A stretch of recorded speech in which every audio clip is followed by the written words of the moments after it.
Welcome back to Dreamland Encounters, where real-life stories about mysterious beings from beyond our world come to life. This episode is a journey into 12 creepy UFO insights. Before diving in, I want to hear from you. Share where you're listening from in the comments. It was a muddy Thursday night in mid-June at Miller Station, a small gas station perched at the edge of town. 3 of us were working, me, Jenna, and Terence. Normally we staggered shifts, but Thursdays were different. We always closed together. The station felt eerily quiet. No customers for nearly 20 minutes, just the constant bug zapper ticking and overhead lights buzzing. Suddenly, something weird happened. The lights flickered, not a complete blackout, more like a brownout. The cooler's hum dropped an octave. Security monitors blinked. Fluorescent lights dimmed for about 2 seconds before everything snapped back to normal. I caught Jenna's eye. "You see that?" She nodded silently. We both looked toward the front window. Terence remained outside, leaning on the ice chest, smoking casually. He didn't seem bothered, so I assumed it was just a typical power glitch. Though the sky was clear, the air felt strange, thick, and heavy. Jenna returned to shelving, and I finished mopping. Minutes later, Terence came inside without a word and started sweeping near the doors. When I asked about the light flicker, he just blinked and said, "What lights?" I figured he might have missed it and didn't push further. We locked up. 10 minutes later, Jenna left first, with me following about 30 seconds behind. I distinctly remember stopping to grab an energy drink from the cooler before walking out. As I opened the door, the drink slipped from my hand. The next day, I showed up around noon. Jenna was already in the break room, sitting quietly and avoiding eye contact. Mr. Miller took me to the back office and pulled up the security camera footage. The camera was positioned across the parking lot toward Route 6, capturing the pumps, streetlight, and a patch of sky above. The night seemed ordinary until I noticed something odd on the surveillance footage. I'd watched it multiple times, and each viewing revealed the same peculiar detail. 3 lights hung motionless in the sky above the lot, big enough to obscure stars, but low enough to be clearly visible. Strangely, I couldn't recall seeing them before, which was unusual given how prominent they were. When Mr. Miller hit play, the video showed Thursday night around 11:20. Terence was outside leaning on the ice chests, just like I remembered. I was inside mopping and Jenna was at the register. Around 11:26, the feed glitched for a second, which I also recalled, but when the feed returned, something strange appeared. 3 lights hung in the sky above the lot. They weren't bright like floodlights, but a dim yellowish white, forming a perfect motionless triangle. No beam, no sound, no other source. These weren't lens flares or reflections. Faint shadows were cast on the pavement, soft but real, and they remained suspended for about 4 minutes. We continued our normal routines. I mopped, Jenna restocked, and Terence smoked. None of us looked up or reacted. Terence even walked right beneath them to toss his cigarette in the bin. The lights eventually faded out, not all at once. First, the left point dimmed and disappeared, then the top, then the right. It happened a few seconds apart, like someone powering down. Mr. Miller let the video run. Nothing else happened. Just us locking up, walking out, Jenna sitting in her car, me coming outside after cleaning up a spill. When I finally stepped out, she was sitting with the engine running, staring out the windshield. I waved and she jumped as if just noticing me, then drove off quickly without a goodbye. Terence was still inside, saying he needed to do inventory because we were behind. I didn't argue. I got in my car and drove home. The next morning around 10 o'clock, Mr. Miller called. He wasn't angry, just strange. "You know anything about the lights?" he asked. I thought he meant the power flicker and said yes, but he clarified, "No, not that, the parking lot lights." I had no idea what he meant, and he didn't explain much, just asked if I could come in early to take a look at something. I tried calling Jenna, but she didn't pick up. Her delayed text response, "What lights?" didn't provide any clarity. The day started like any other at the station, but something felt off. I mentioned the strange occurrence to Terence, who brushed it aside as a technical issue, yet his nervous glances skyward betrayed his unease. A few nights later, an older man in a Chevy Suburban came inside to pay. He asked about a bizarre sight from the previous Thursday night. Around 11:30, he'd witnessed an unusual arrangement of lights hovering silently above the store, suspended like lanterns. The experience had genuinely unsettled him. When I reviewed the security footage again, a detail caught my eye. As the lights faded, a brief flicker revealed a figure near the dumpster. The camera captured it for just a second, blurred and indistinct, seemingly caught mid-step yet completely still. Tall and skinny, wearing something that didn't reflect light normally. No one else could have been there, unnoticed. I never shared this detail with Miller or Jenna. Even now, at my new job, I find myself driving by the old station, wondering about that night. I never stop, just slow down and look up.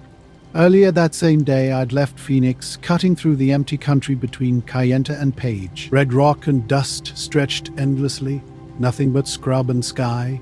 The sun was dropping fast behind the cliffs, turning everything orange and casting long shadows. My plan was to stop for gas in Page and maybe get a room if I got tired. The GPS had routed me onto State Route 98, a narrow highway I'd never taken before. My signal had disappeared an hour earlier, but the map remained loaded, so I continued. For miles, there were no other cars, no billboards, no gas stations, no fences, just messes of sand. Almost peaceful, until it wasn't. Coming over a rise and dipping into a shallow canyon, I noticed something strange. The road curved, then ran straight between two ridges. Out of habit, I checked my rearview mirror. Two clear headlights appeared, close behind. There had been no turn-offs, no lights for hours. But now, someone was following me. I slowed down, hoping they'd catch up. Maybe a ranger or the lights maintained the same distance, not gaining, not falling back, just present. I tapped my brakes several times. Nothing. No reaction. The strangest part? I couldn't see the car, just bright, unwavering lights. The desert stretched out, a canvas of emptiness punctuated by my headlights. They hung unnaturally steady, unmoving with an eerie precision that defied normal road lighting. After several miles, I convinced myself it was a perspective trick. Maybe another vehicle on a parallel highway creating an optical illusion. I decided to pull over and let whatever was behind me pass. A wide gravel shoulder appeared, and I eased onto it, hazard lights blinking. The lights kept advancing, but something was wrong. My side mirror showed nothing, just empty desert. Leaning out the window confirmed my suspicion. Nothing was there. Then I noticed the road had vanished. One moment, smooth asphalt with clear yellow lines stretched beneath me. The next, only scrubland existed where pavement should be. My tires remained on the road, but the surface behind me had completely disappeared. Stepping out, I felt the wind's dry heat. Walking behind the car, I confirmed the road simply ended where my back tire sat, as if someone had meticulously erased the pavement. Back inside, I checked the rearview mirror. Light still lingered, then abruptly vanished without fading. An uneasy feeling washed over me, not relief, but a sense of being watched. As the sun dipped low, casting the landscape in flat gray, my headlights began to flicker. I tapped the dashboard, assuming a loose wire. The rental had been making strange sounds since I picked it up. The engine whirred softly, RPMs dropping as the car jerked briefly before smoothing out. Something moved ahead, a quick, low shape crossing the road, too fluid for a coyote. It glided rather than ran. I slowed down but found nothing. No tracks, no shape melting into the brush. The air grew heavy, no longer hot but thick with inexplicable tension. Static erupted from the speakers despite the radio being off. A low hiss rose like an approaching storm. I was driving through the desert, everything around me blank and still. The landscape looked too precise, almost unnatural. I reached for the stereo knob, attempting to shut it off completely, but it remained unresponsive. The static hiss built to a crescendo before cutting abruptly to silence. That's when I noticed the sky. Stars already dotted the landscape, except directly overhead, where a perfect starless circle hung, empty and ominous. Miles down the road, I spotted lights, not behind me this time, but floating low off to the side, maybe half a mile out. At first, I thought they might be a drone or a tower. Then they split, moving in opposite directions. Both rows simultaneously dropped in sync and vanished. I pulled over, needing to catch my breath. Stepping out of the car, I noticed a faint, high-pitched humming in the air. It reminded me of a TV playing in another room. After about 30 seconds, I heard something behind me, a soft crunch. I spun around. Nothing. Another crunch closer this time. I couldn't see anything, but something was moving through the brush just out of sight. Quickly, I got back in the car and locked the doors, speeding down the road faster than I should have. As I approached Page about 20 miles out, the landscape started to change. Fence posts and distant lights appeared, signaling a return to civilization. The moment I entered the town limits, everything stopped. The static, the humming, the strange pressure in the air, all vanished. I pulled into a gas station and sat in the lot for 10 minutes, staring at the lights, other people, and the pavement. Normal things. When I checked the car's trip meter, something was off.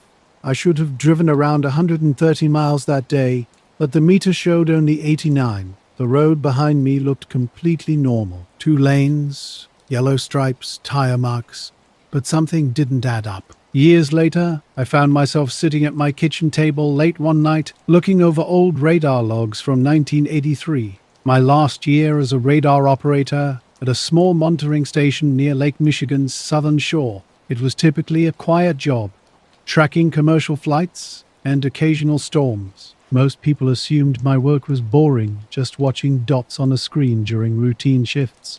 But occasionally weird things would appear, unexplained glitches and unidentified blips that no one could explain. I discovered the logs years later, buried in a dusty basement box beneath those summer and fall entries from 1983 grabbed my attention immediately. Each page meticulously time-stamped. The radar data was unlike anything I'd seen before. Dozens of blips moved in ways that defied explanation. Not random, but coordinated. They flew in tight formations, executing maneuvers impossible for any known aircraft. Sharp angles, sudden stops, accelerations that would tear apart any mechanical system. My investigation began methodically. I cross-referenced these tracks with flight records, weather reports. Nothing aligned. No planes, no helicopters, no storm patterns matched these movements. Radar stations reported nothing, and air traffic control logs remained conspicuously blank.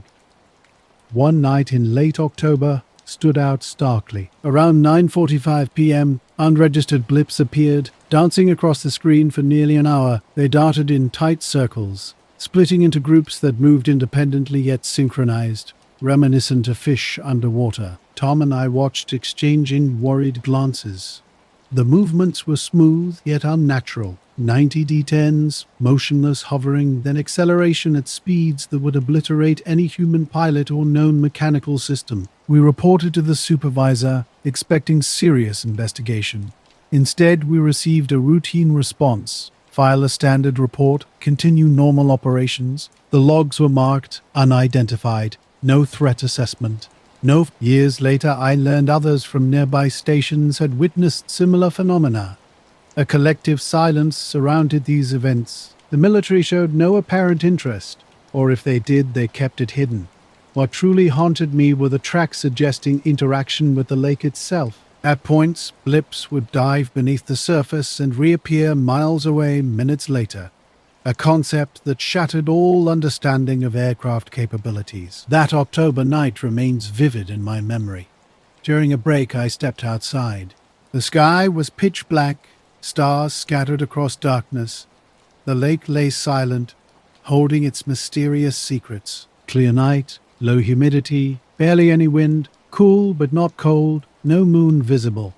I'd gone out around 10, the world seeming both ordinary and extraordinary. I've been into amateur astronomy since college, nothing serious, just a backyard setup.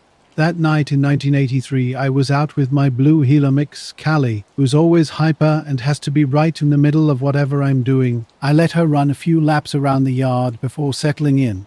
My house sits on the edge of Gallatin, Tennessee, with a view of unused farmland. Waist-high grass and scraggly trees offer perfect sky visibility, and there's not much light pollution. I've got a Skyacha Dobsonian telescope, and usually take it out on weekends when the weather cooperates. Around 1 a.m., the scene was eerily calm and glassy. I stood watching, half expecting something to appear in the sky or on the water, but nothing visible showed up, just silence. Then the weirdest part happened. The radar went completely dead for about 10 minutes. No signal, no noise, just blank. My colleague Tom and I were ready to call maintenance, but then the system suddenly came back online as if nothing had occurred. No errors were logged, and when I checked the data later, those blips had vanished entirely during the blackout. I've kept these logs private, mostly out of habit and perhaps a fear of being dismissed, but reviewing the records now, I'm struck by how strange it all was. Those shapes moving silently over the lake. Patterns no plane or bird could match. A radar screen lighting up with impossible formations. It's strange knowing something was out there, close enough to detect but invisible to the eye, leaving no trace beyond blinking dots on an old screen. I tracked a few satellites earlier that night and made some notes. But this was different.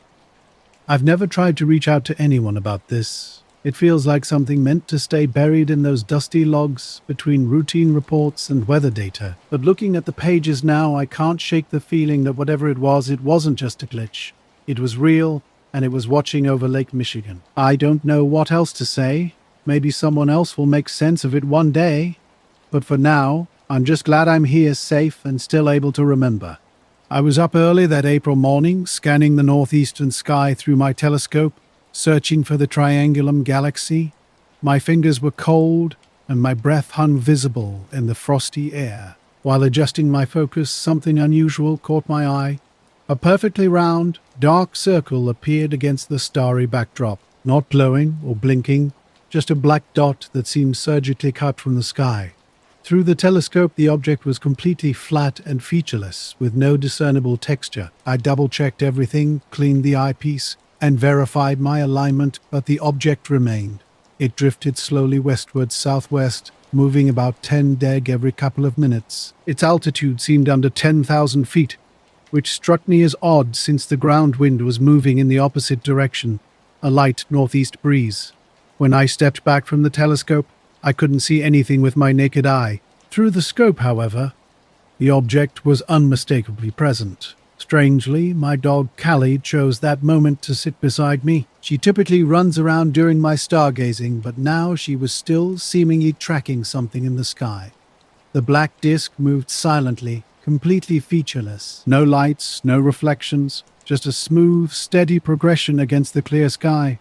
After about 20 minutes, it passed behind some distant tree branches, confirming it wasn't an optical illusion and had actual depth. Then abruptly, it stopped completely, hanging motionless in the sky, neither climbing nor descending. I waited, expecting some movement, but nothing happened.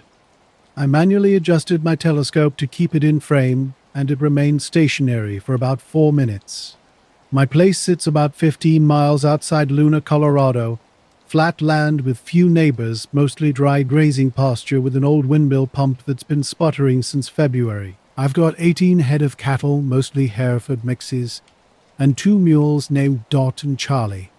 That morning, I walked the fence line with my coffee, counting the herd as I always do. The cattle were bunched up near the east fence, huddled together like they do when the wind shifts overnight. But one cow stood apart. Nora, The morning was eerily quiet, with no bird sounds breaking the silence. My 6-year-old mare stood motionless in the lower field, about 60 yards from the others. She wasn't grazing or doing any of her usual behaviors, no ear flicking, no movement at all. Her body was completely rigid, locked in an unnatural pose with stiff legs, a straight neck, and wide-open eyes staring at something invisible. This wasn't the first unusual incident. A few nights earlier, while watching the sky, I'd seen an object shrinking straight upward. No lights, no sound, no contrail. Right after that, my dog Key had barked once sharply and run to the back door like something was finished. I'd brushed it off and gone inside. The next morning, I checked the field with binoculars, thinking maybe a drone had crashed. Nothing was there, no tracks, no debris, I'd asked my neighbor Eric if he'd seen anything strange. He mentioned his porch lights had flickered after midnight. Days later, I was out with my telescope again. Around 2 a.m., Callie stopped at the yard's edge and began growling toward the tree line. I saw absolutely nothing. No movement, no sounds, no eye shine. When I called her, she wouldn't respond. Instead, she slowly backed away, never turning her back to the trees. Now, approaching her carefully to avoid startling her, I realized something was seriously wrong. Normally, she'd turn or blink if someone came within 20 feet. But she remained completely still, her chest rising and falling with shallow breaths. The air felt dry and charged with static electricity, adding to the strange atmosphere. I'd stopped using my telescope after that night. Her behavior was so unnatural, so unlike her typically calm temperament, that it left me deeply unsettled. I stood near Nora in the field when something felt strange. The moment I was close enough to touch her, I paused. Her flank was rigid, muscles hard and tense. I waved my hand in front of her eye, but there was no reaction, just glassy, wide eyes with huge pupils. I put the halter on and tried guiding her back to the pen. She was completely unresponsive, like a statue. Then I heard it, a low, faint humming sound coming from somewhere north above the tree line. Scanning the horizon revealed nothing. No planes, no dust trails, just a steady electrical hum hanging in the air. Holding the rope and staring at the empty sky, I noticed Nora's eyes moving slowly, tracking something from left to right. Her head remained perfectly still. I followed her gaze but saw absolutely nothing, even though the sun illuminated everything clearly. The humming stopped abruptly, as if someone had flipped a switch. Nora blinked and suddenly staggered, her legs seeming to remember how to function. She took one shaky step, then another, letting out a low, drawn-out bellow. Her movements were clumsy and dazed, like someone emerging from anesthesia. When I walked her back to the pen, she went straight to the water, standing in the air for a while before drinking. I checked her thoroughly, eyes, mouth, hooves, finding no wounds or swelling, just that dazed look. She barely moved most of the day, eating a little hay around dusk. That night, I returned to the same spot in the field. The moon was about half full, with no wind and no clouds. Standing where she'd been, I found nothing unusual, just our footprints in the grass. The grass wasn't burned or pressed down, but an eerie silence surrounded me. No frogs from the pond, no night birds, not even the windmill's usual creak. I remained there for about 15 minutes, feeling watched, though I couldn't pinpoint the source. The next morning, Nora was back to normal, acting as if nothing had happened. She ate and walked fine, with no stiffness or hesitation. A couple days later, I called the vet and described the incident. He suggested it might have been a seizure or a reaction to being stunned by lightning, though he noted they hadn't had a storm in over a week. He came out to run some tests. 2 summers back, I was spending most of my time at my place in the Adirondacks, a quiet spot near a private lake about 45 minutes east of Old Forge. After 38 years as a commercial pilot flying mostly domestic routes out of Denver, retirement meant I could enjoy these peaceful moments. I've spent decades understanding the sky, knowing exactly what belongs where and how things move. One clear mid-July night around 10:30, I was out back with a bourbon, Jasper, my old husky mix, padding around the dock's edge. The night was warm and windless, stars blazing overhead with no moon or clouds. Something caught my eye near Orion, a strange patch that looked different. Not moving or blinking, just a blank area that seemed off. Walking closer, I realized it was a stretched, slightly crooked oval with no lights or clear edges. What struck me was how it blocked stars. A small cluster near Orion would simply vanish when I looked at this dark mass. Not dim, but completely gone, as if something was physically blocking my view. Jasper noticed it too, his ears going flat and letting out an unusual whine he only makes when scared. I watched the shape drift slowly northeast with an unnatural smoothness. No aircraft or weather balloon moves like this. When I tried using my mid-range Nikon binoculars, I couldn't focus on the shape, my eyes would slide right off. Earlier that summer, things had started oddly with my granddaughter, Nora. The doctor had checked her blood and eyes, finding nothing unusual, no parasites or infections. But I didn't tell him about the strange sounds or how her eyes seemed to track something invisible. A week later, I noticed a black circle on the north side of my barn's tin roof, about the size of a dinner plate. Perfectly round, not a stain, but a patch where the metal looked faded, like it had been bleached or sanded smooth. No matter how I scrubbed, it wouldn't come off, and paint wouldn't stick to it. Nora's fine now, same as always, but you won't walk past that lower field anymore, not even close. I was out late one night when something strange happened in the sky. The stars were suddenly blocked by a massive shape, and Cassiopeia vanished without a trace. Complete silence enveloped me. No wind, no sound, just an eerie stillness. Unsure if I'd had too many drinks, I went inside and made coffee. I sat in the living room for an hour trying to rationalize what I'd seen, but the feeling persisted. Something had been overhead, much closer than just a distant object in the sky.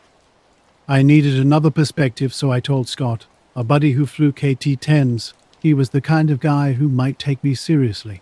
He didn't laugh, but he rubbed his chin and muttered, "Weird," before changing the subject. The next night I returned with Jasper, my dog, a lawn chair, and a notebook. We waited. The sky was crystal clear, stars everywhere, no black spots. Around 11 o'clock, Jasper started acting strange. He went rigid, staring at the tree line behind us. Not the sky. A low growl escaped him. Nothing was behind the cabin, except forest. I stood and looked. No wind, no animals, not even crickets, just silence. Jasper stayed frozen for about 30 seconds, then suddenly sat down hard, like someone had pressed him down. He didn't move for the rest of the night. I stayed out until almost 1, but nothing returned. A week later, I casually asked the hardware store owner about strange sky activity. He hesitated before saying no, then asked about power issues. I said everything was fine, but he mentioned his place had flickered out for 30 seconds on the same Tuesday night I saw the shape. Now Jasper won't go near the dock after dark. I've tried coaxing him, but he stops halfway, looks up, and backs off. I've seen plenty in my time. Weather balloons, satellites, stealth bombers. I've flown over 3 continents, but this was different. Whatever it was, it didn't move like anything I've seen before. Just there, blocking the sky like a thumb over an eye. Present one moment, gone the next. Not flying, not moving, yet somehow moving.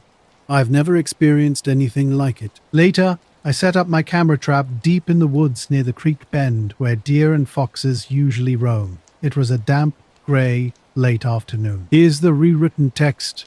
The forest was damp that October afternoon, heavy with the earthy smell of decaying leaves.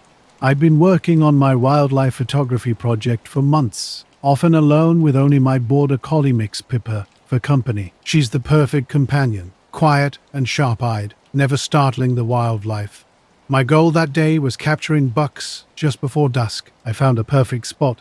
Thick brush on one side, a clearing on the other that provided natural camouflage. Carefully, I mounted the camera on a sturdy branch about 5 feet high, angling it toward the creek where I'd previously spotted animal tracks. After testing the motion sensor, I packed up and headed back with Pippa. Low clouds hung overhead, promising rain, and I carried only my standard backpack and camera trap. A week later, I returned to collect the footage. This remote part of the forest sees few visitors, just the occasional hiker or hunter. The narrow, overgrown path to the creek required careful navigation. The camera remained exactly where I'd left it, securely fastened. Pippa wandered nearby, seemingly uninterested. Back home, I immediately inserted the SD card into my laptop. The initial footage looked routine: squirrels, rabbits, a fox moving through underbrush, a deer family drinking from the creek. But then something unusual happened. 5 frames became corrupted, filled with static and digital noise. The camera had clearly been triggered, yet the image wouldn't load properly. At first, I assumed a technical glitch or damaged memory card, yet the timing felt odd. These corrupted frames were concentrated in just a couple of seconds, precisely where the creek was visible. Zooming in and enhancing the static revealed something unexpected. The edges of a tall, thin figure standing upright began to emerge. The shape was barely recognizable, humanoid yet blurred, as if the camera struggled to capture its essence. This wasn't like any animal or person I'd encountered on these trails before. When I showed the frames to my photographer friend, he suggested potential explanations like camera glitches from unusual light reflections or rapid movement. But even he admitted something felt different about these images. Something felt wrong from the start. That first batch of footage had corrupted frames that stood out starkly against the otherwise pristine recordings. The surrounding forest showed no signs of disturbance, no broken branches or unexpected footprints near the camera's location. Driven by an unsettling feeling, I returned to the trail with Piper the next day. We moved slowly, carefully scanning the area. The forest seemed different now. An unnatural silence blanketed everything. No bird songs, no insect sounds, just a heavy, oppressive quiet. Piper remained tense, her ears constantly alert and twitching. Occasionally, I'd catch a fleeting movement just beyond the tree line. A shadow, a quick flicker. But whenever I turned to look directly, nothing was there. Later that night, reviewing the footage again revealed something new. Surrounding the corrupted images, a faint shimmer drifted through the air, like heat haze or a thin mist, appearing only briefly around that mysterious figure. I repositioned the camera closer to the clearing's edge the next morning, hoping for a better angle. A voice recorder ran as a precaution. Over the following days, I checked the equipment regularly. The recordings captured only typical forest sounds: wind, birds, distant branches snapping. One evening, while reviewing the laptop footage, movement appeared again near the same location. This time, the image wasn't blurred, but looked strangely distant, as if viewed through frosted glass. A tall shape moved slowly among the trees without revealing any clear details. Piper began growling softly as I rewound the clip. I tried rationalizing what I was seeing, a trick of light, perhaps fog or lens dust. But the more I examined the footage, the less sense it made. During a cold, rainy evening while staying in my cabin at the forest's edge, I noticed something else. A detail in the timestamps around those corrupted frames that I'd overlooked before. I live near the edge of town where houses become sparse and the forest begins. A few miles from my place, there's a patch of military land, fenced off with a strict no trespassing sign. During the day, an eerie stillness surrounds the area. Night after night, at precisely 3 a.m., a low, powerful roar would fill the air. It wasn't some distant rumble, but a sound that felt like jets or military helicopters racing right over the treetops, diving past my window. My dogs, Luna and Pippa, reacted differently. Luna would become unnaturally still, stopping whatever she was doing, ears perked up, tail motionless, watching the forest edge with an intense, silent focus. Pippa would simply stop and stare into the trees without barking or growling. Curious and concerned, I started tracking these mysterious sounds. I'm the type who follows military flight information, so I checked every possible source. No jets or helicopters were near my area at that hour. No flights showed up on any apps or websites. No radar blips. No base notifications. It was as if the noise existed, but no craft was actually there. I asked my neighbors during the day. Most hadn't noticed anything unusual. Some even joked I was imagining things. Hank, a retired Air Force guy, suggested distant thunder or weird wind patterns, but I knew it wasn't thunder. The sound was distinct and regular. I began recording these sounds on my phone. The next morning, audio playback revealed mostly static and a low-frequency rumble. But listening closely, you could detect a roar building, then abruptly cutting off like someone flipping a switch. Whenever the noise hit, a strange vibrating sensation would ripple through the floorboards and windows. Then there were the camera issues. The frames were corrupted, timestamps were off by a few seconds, like the camera's clock glitched right when something appeared. I swapped out the SD card and the strange appearances stopped. The forest seemed normal again, with regular wildlife and no weird shimmer or shadows. One cold, damp night around 2:50 a.m., I decided to investigate further. The occasional patrol truck would go by, but nothing seemed out of the ordinary. Still, When I walked that trail alone, I can't shake the feeling that whatever was there knew I was watching. Maybe it's still there. I don't know what I saw or what showed up on those corrupted frames.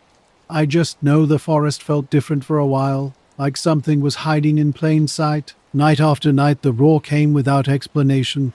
It always arrived at exactly 3 a.m., a powerful, low noise that would sweep over my property like an invisible wave. From my back porch, the forest behind my yard seemed quiet at first, just rustling leaves and distant owl calls.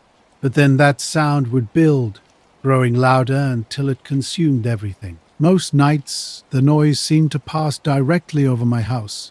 Sometimes it hovered near the distant military zone. No radar ever detected anything, and no official reports emerged to explain the phenomenon. I'd strained to see something in the darkness, but there were no lights, no aircraft, nothing visible in the sky.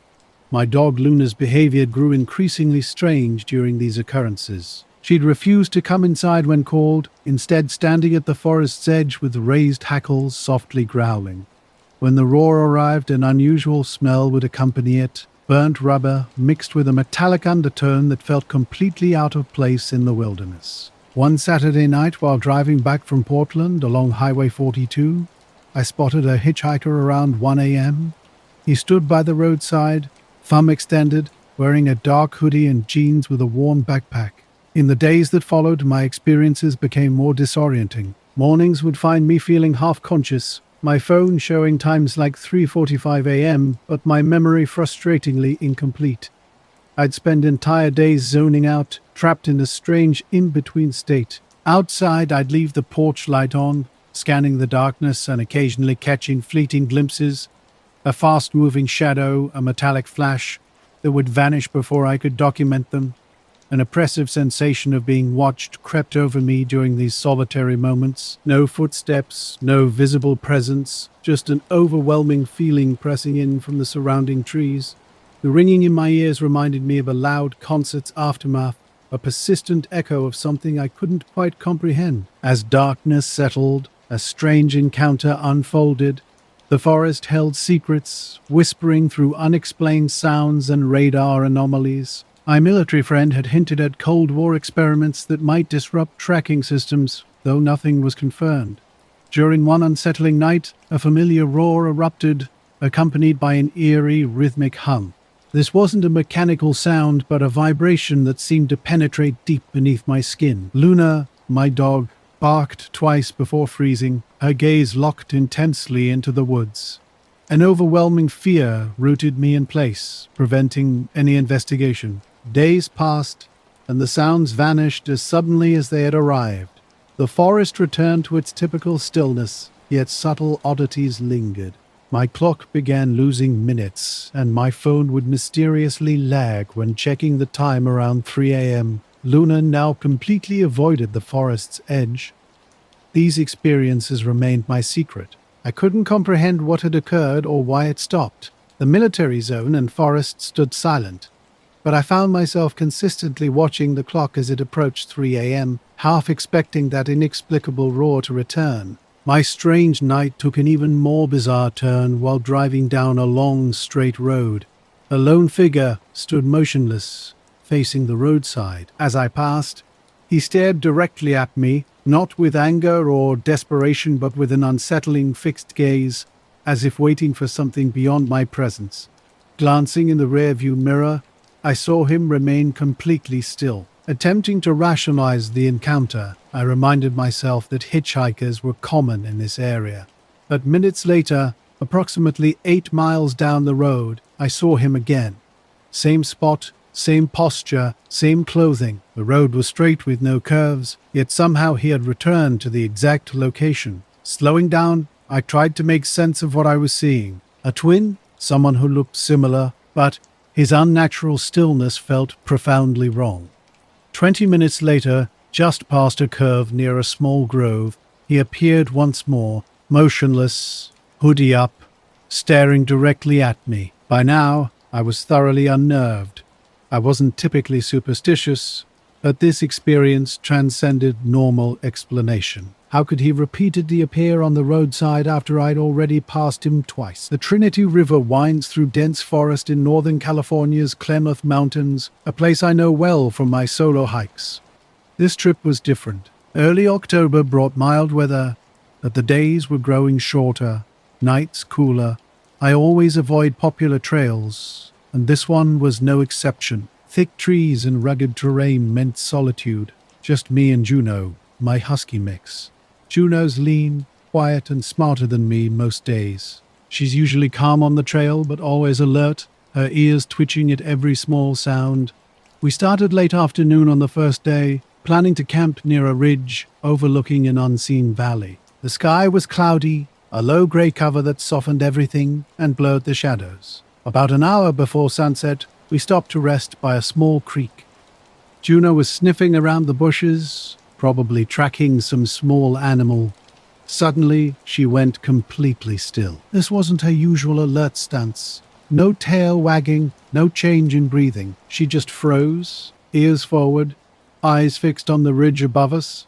Later, driving home, strange memories surfaced. The crisp air around a mysterious figure seemed to shimmer in my headlights. Not a shadow or reflection, but like heat waves on a summer day, except it was cold. I rolled down my window, half expecting him to move or speak, but he remained perfectly still. The feeling he gave off wasn't hostile, just heavy, as if waiting for something that would never arrive. I considered stopping or turning around, but something in my gut warned me not to. There was something fundamentally off about this guy. I sped up and passed him for the third and final time. Then the headlights flickered, dashboard lights dimmed, and the radio cut out to static before falling silent. Fog seemed to thicken instantly, swallowing the trees and road. When I looked back, the figure was gone, just empty roadside, wet grass glistening under a street lamp's dim glow. Strangely, no time had passed. The trip continued normally. No detours, no passing cars, no road changes. It was like the sightings happened simultaneously, or perhaps not at all. At home, I checked the car. Everything was normal. But the feeling remained, like I'd seen something that shouldn't exist. The strange encounter was etched into my memory, a moment suspended between reality and something else entirely. I've seen some strange things in the forest over the years, but nothing quite like this. It began one night when everything felt wrong. The forest was completely silent. No bird calls, no rustling in the underbrush. My footsteps echoed unnaturally loud in the stillness. Juno, my dog, stood completely motionless beside me. Then I saw it, a strange orange glow hanging on the distant ridge, maybe 3 miles away. It wasn't like a campfire or a signal light, but a soft, steady haze about the size of a basketball held at arm's length. The sun was almost gone behind the clouds, and this light looked completely unnatural, hovering just above the tree line. At first, I thought it might be a forest fire, but nothing made sense. No smoke, no smell, nothing in the air. We watched, and just as suddenly as it appeared, the orange glow faded away. Instantly, the forest came back to life. Birds chirping, wind rustling leaves, and Juno wagging her tail. I tried to brush it off as a weird light from a distant house or strange reflection, but over the next few hours, it kept happening. The glow would appear on the horizon, sometimes near the ridge, sometimes lower by the river valley, always brief, never more than 10 or 15 seconds, always vanishing like it was never there. Each time the glow appeared, everything went silent. Birds, squirrels, even the wind would stop completely. Once, I heard a hawk cry just before the light showed up, and the sound cut off mid-call. I could swear the hawk froze mid-flight, suspended in the air. My phone was useless. No signal. The screen glitching and flickering as if the battery was dying, even though it was fully charged. Juno's reaction was the most unsettling. Whenever the orange light appeared, she'd immediately stop, sit down, and stare directly at the glow. Her body would go rigid, almost tense. A creeping sense of unease settled over me, but I kept moving forward. I wasn't about to let this strange phenomenon stop me. The ridge was cold and damp that first night, with fog rolling in from the valley below. I set up camp near a small clearing, cooked dinner, and watched stars try to break through the clouds. After midnight, an orange glow appeared again. Ravi's campsite sat in uneasy silence after the first encounter. Strange grass patches lay flattened, untouched by any visible tracks. Juno, normally curious, kept her distance from these odd spots. Even her keen nose seemed wary, avoiding the area like something invisible threatened her. The compass in my pack behaved strangely, spinning slowly and wobbling instead of pointing north. Something was disrupting the natural order. On the horizon, an orange glow appeared at irregular intervals. Each time it emerged, the entire forest would freeze. No wildlife moved. No sounds broke through. Complete stillness descended, as if the light possessed some power to halt all living motion. By the third day, exhaustion and tension had seeped into my bones. Juno stayed unusually close, barely eating. Her behavior mirrored the forest's unnatural quiet. During a sunrise hike along a narrow ridge trail, the glow appeared again. Low near a cluster of dead trees, it pulsed softly through the fog. Birds fell silent. Squirrels vanished. Even leaf rustling stopped. A low, barely perceptible hum hung in the air, reminiscent of an old electrical transformer. This wasn't random. Something about this light was systematically stopping all wildlife around it. My campfire had flickered earlier, as if battling an invisible force. For about 10 seconds, absolute silence enveloped everything. No wind, no night sounds, not even the distant river's usual murmur. When the light vanished, sounds gradually returned. My watch was completely dead. My phone screen dim with no signal. Something felt deeply wrong. The memory echoed another strange encounter from last September. I was hauling a load across eastern Oregon, endless sagebrush and dark hills blending into a monotonous landscape. Around 10:30 at night, past Baker City on Highway 395, I pulled into a small rest area. A bright crescent moon hung low over the western ridge.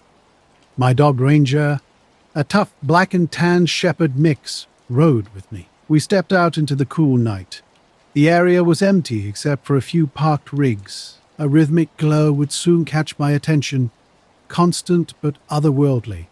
The night was eerily quiet as I worked, with no bugs or wind disturbing the dry grass. Something felt wrong, but I tried to push the feeling aside. As I zipped up my jacket, preparing to head back to my truck, movement caught my eye. High above the tree line, around 100 feet up, a massive disc-shaped object hung motionless in the sky. About 15 to 20 feet across, it was perfectly round and smooth. The surface gleamed like polished metal, reflecting moonlight without any blinking or typical aircraft characteristics. It simply sat suspended, as if someone had placed it and forgotten. Ranger, my dog, sensed something too. He growled softly, pulling at his leash with alert ears. I stood frozen, watching the object. No sound emerged, no hum, no engine noise, just absolute silence. I scanned the area, trying to rationalize what I was seeing. Could it be a weather balloon? A blimp? Nothing made sense. The shape was too perfect, the altitude too low. When I pulled out my phone to capture evidence, the screen began glitching. The camera app kept crashing and batteries seemed to drain rapidly despite being nearly full. Ranger whined more urgently, adding to my growing unease. I backed slowly toward the truck, eyes locked on the strange object. After a minute or two, it began to fade. I later reviewed my phone, but the video was distorted with unnaturally shifting colors and static replacing any sound. Juno, my other dog, started growling low, her hackles raised. A shadow slipped between the trees, too dark and fast to identify, unlike any animal I knew. When I looked back, the glow had vanished. Bird songs and wind returned, bringing the forest back to life. The shadow disappeared without a trace. Since that night, something has stayed with me.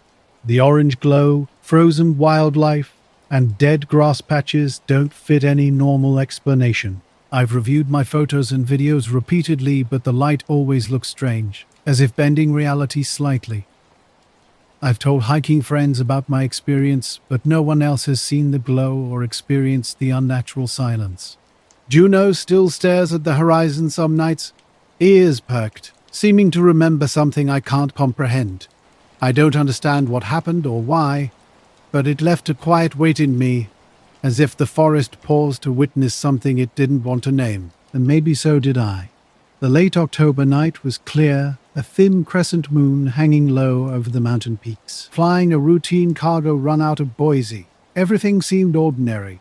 Just the standard pre-flight checks and the steady climb over rugged terrain in my twin-engine Cessna 441. At 9,000 feet, the airspace was quiet, with ATC my only radio companion. Joe had just taken over as co-pilot when something unusual caught my eye out the left window.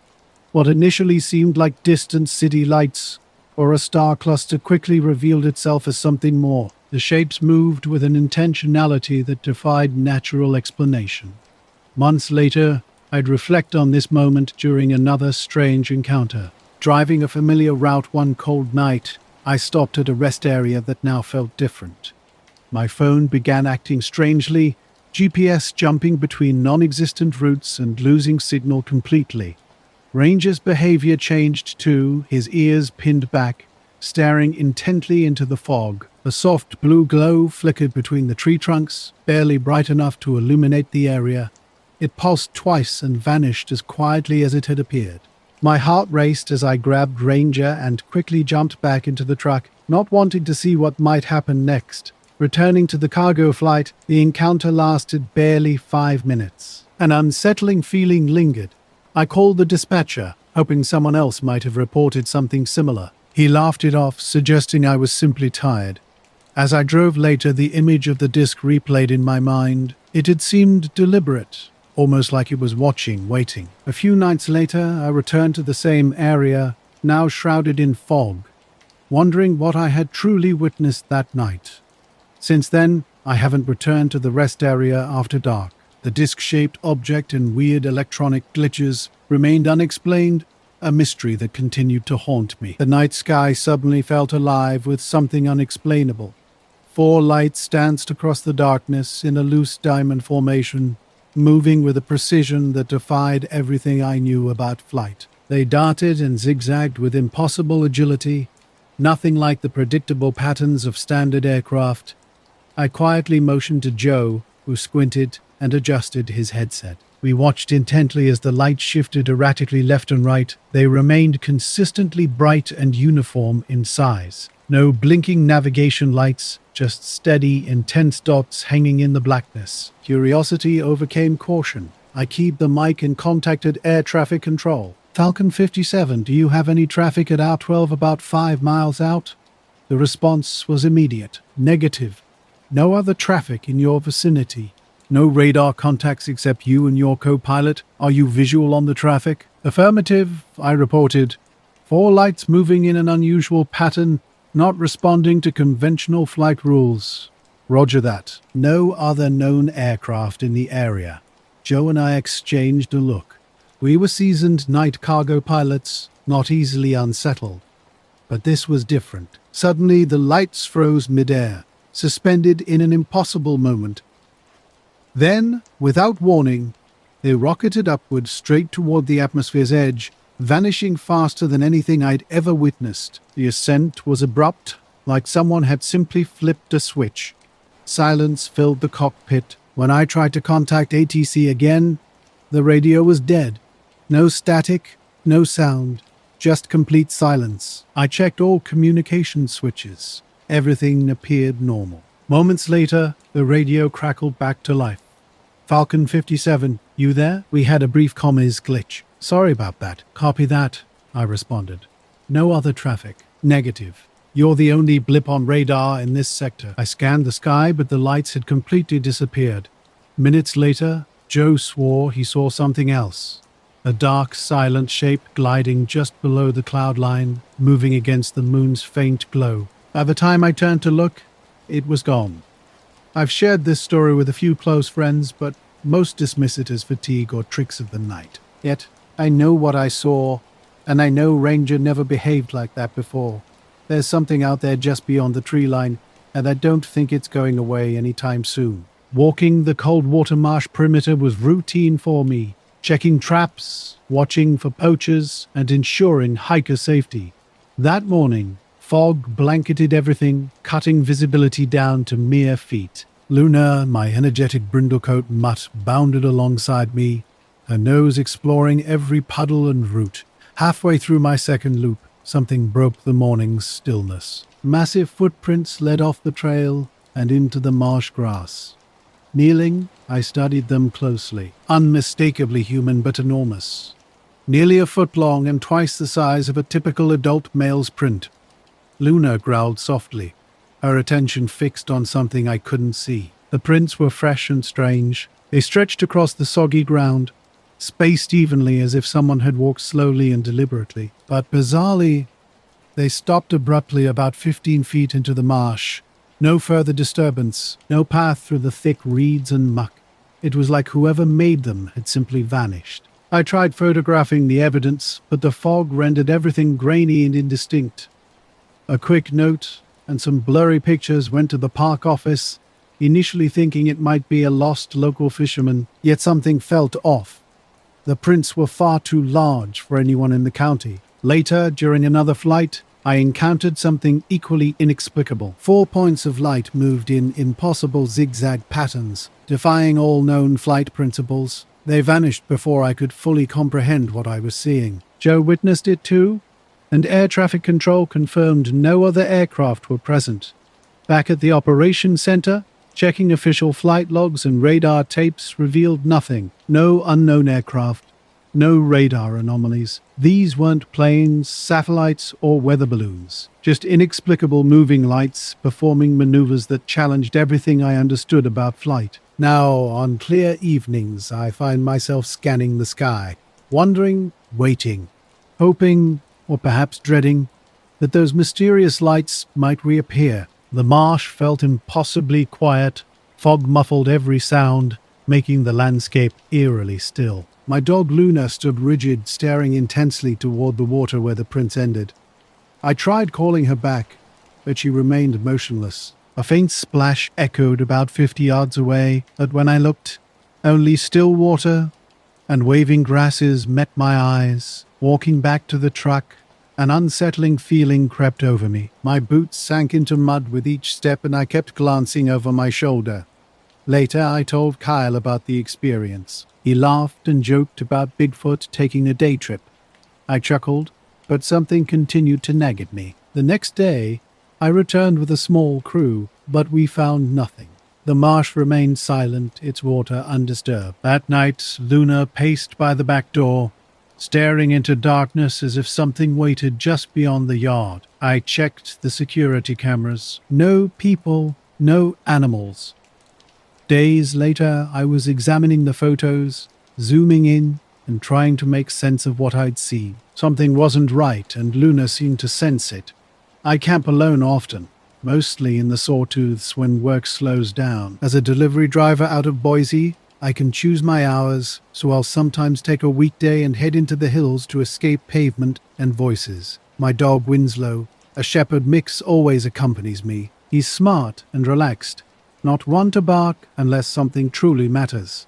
Last September, I drove up on a Tuesday morning and parked at a pull-off on Forest Road 212, about 4 miles past where the road turns to gravel. A small creek sits down a ravine with a flat patch where I've pitched my tent half a dozen times before.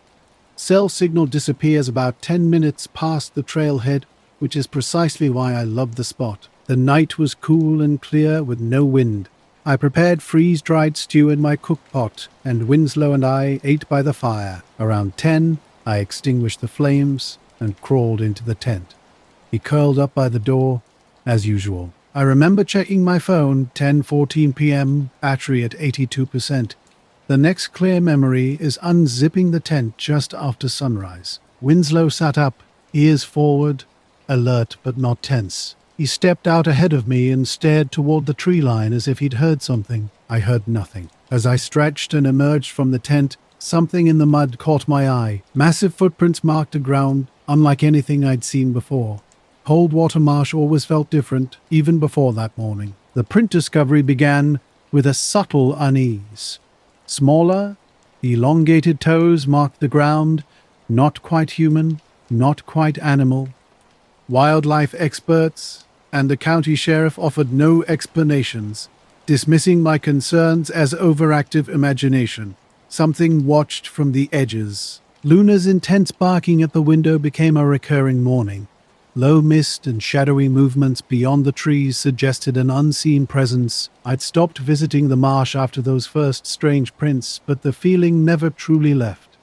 That morning started deceptively normal. Birds sang. Wind rustled distant trees. Dew covered the ground. But details felt subtly wrong. The fire pit looked slightly off. Rocks displaced just enough to raise suspicion. Wet streaks marked 2 stones, positioned differently from how I remembered arranging them. My phone was dead, which seemed odd. No battery warning, just a blank screen. Without a charger or backup power, I didn't overthink it. Winslow moved cautiously around the campsite, sniffing the brush but staying close. I packed up methodically, rolled the tent, and checked my surroundings. 2 hours later, everything changed. Back in cell range, my phone powered up normally. 78% battery remained, which made no sense given the earlier dead screen. But the real shock came when I opened the camera roll. 57 new photos had been taken between 1:12 and 3:40 a.m. Photos I didn't remember taking. The marsh held its secrets.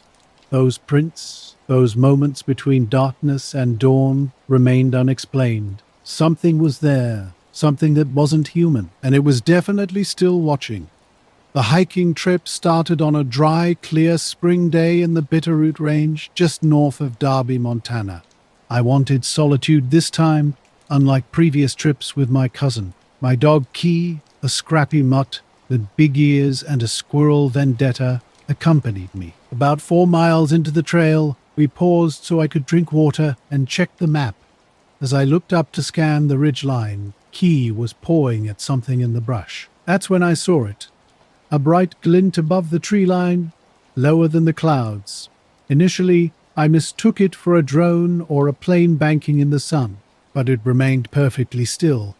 A pinpoint reflection like sunlight bouncing off metal, high up, yet not high enough to be a plane. It felt unnervingly close. The wind picked up, shoving clouds across the sky and swaying tree branches, but the glint stayed motionless. Later that night, the tent photos were unsettling. They were blurry, dark, and indistinct motion-blurred images of tent walls, sleeping bag fabric, and shadows. A few showed faint glows through the nylon, with what seemed like a pale, out-of-focus hand brushing the lens. The final photo, timestamped 340, was slightly clearer, the tent's zipper flap partly open, revealing a sliver of darkness and something smooth and round, about the size of a melon, just outside. I couldn't sleep, instead sitting on my couch and repeatedly examining the images. I showed some to my friend Ellie, a photography enthusiast. He suggested someone was fumbling with the phone in the dark, taking pictures unknowingly. The angles were strange, sometimes flat on the ground, pointed upward. I wondered if I might have taken them in my sleep. Eli's response was cryptic. Why would you open your tent at 3 o'clock in the morning? 2 days later, I returned to the campsite with Winslow. We didn't camp, but hiked in to investigate. About 50 yards up the slope from my tent, we discovered something odd, a line of indentations in the moss. 5 or 6 marks, maybe a foot and a half apart. They weren't deep boot prints, but narrow, evenly spaced pressure points, almost too uniform to be natural. Winslow's reaction was telling. He sniffed the marks and backed off. No growling, no barking. He simply turned and walked back toward the trail. That was enough for me. I don't camp alone anymore. Key started growling softly, which wasn't typical for her. She usually only reacted to deer or big birds, but now her hackles were up, and she stared intently upward. I knelt beside her, trying to distract her with jerky, but she wouldn't take it. Her low growl continued as if waiting for something to descend. I stood and looked again. The glint remained unchanged. We kept hiking, and I decided to keep an eye on it, thinking it was probably a weather balloon or some lens flare. Every time we stopped, I checked. Still there, no sound, no movement. Even when a strong wind made the pine trees sway and creak, the object didn't budge. Around mile 6, we reached a clearing with a familiar flat rock. I let Key off her leash and sat down to eat. The sky had partially cleared with sunlight cutting through, though the wind persisted. I looked up again, still there. I attempted to photograph it, but my phone refused to focus, either blurring the image or washing out the sky. After a few tries, I gave up. Keely became restless, circling me and sniffing the air. Suddenly, she stopped and faced the far tree line completely rigid, her tail low.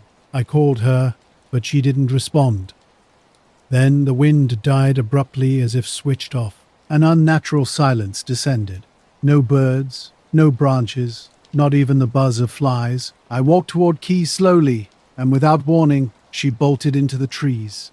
Not chasing anything I could see, just vanished. I shouted, waited, nothing. I called again. Silence. I couldn't hear her tags, her paws, anything. Concerned, I ran after her. About 50 feet into the woods, the air turned cold. Not just shade cool, but refrigerator cold. My skin prickled. I stopped and called out louder. Then I heard it. A soft, repetitive clicking, almost like stones tapping together. I tried to locate the sound, but it seemed to come from above. Looking up through the branches, I saw the glint was closer now, larger, less of a spot, and more of a shape. Not round, not sharp, but something in between, difficult to focus on. A pressure built in my ears, similar to changing altitude. My nose began to sting. It was a quiet Tuesday evening about a week ago.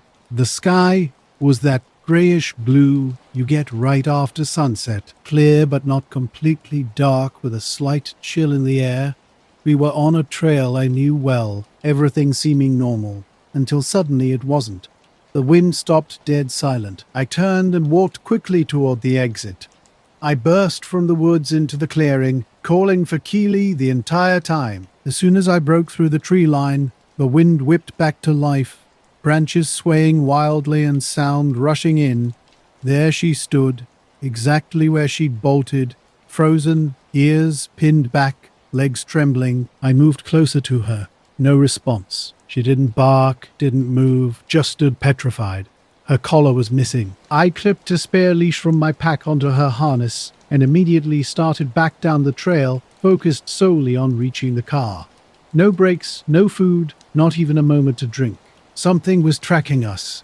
A glint stayed just behind the trees, never in the same spot but always present, like a predator pacing our retreat. Once, Keely stopped and growled low, crouching with her eyes locked on something invisible. I didn't look. I didn't want to see. The last half mile, we jogged. My legs burned, and my breathing was ragged, but stopping wasn't an option. When my car appeared through the trees, relief washed over me. I shoved Keely into the back seat and slammed the door. Sitting in the driver's seat, I didn't start the engine. Instead, I listened, trying to hear anything beyond my thundering pulse. Through the windshield, the sky was empty and clear, as if nothing extraordinary had happened. I drove straight home without stopping or speaking to anyone. The next day, Keely was different. She wouldn't eat, wouldn't go outside. She just sat by the back door, staring up through the window. Collars terrified her now. I've tried 3 different ones, but she panics, shaking and whining until I remove them. Later, I checked the map, trying to find the clearing on satellite view. Nothing made sense. The trail looked normal, but the flat rock and open lunch spot were gone. It was like they'd never existed, erased from reality, or covered up mysteriously. We live on the edge of a small town, surrounded by houses with big yards and a few nearby woods. That morning, the air was cool enough to zip up my light jacket.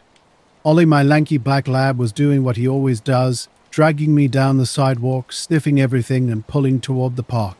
Halfway down the street, a plane caught my eye. Something about its movement felt different. I've always been curious about planes, having grown up near an airport and spent weekends watching them land and take off. This one was unlike any I'd seen before. The plane's trajectory made no sense for the regional airport a few miles east. I was walking Ali, and at first I thought it might be a small private plane or an old crop duster flying low. Its wings looked normal, with standard blinking red and green lights. But then something changed. The plane wasn't moving in a straight line anymore. It veered sharply. as if struggling against an invisible force. Then came the truly bizarre moment.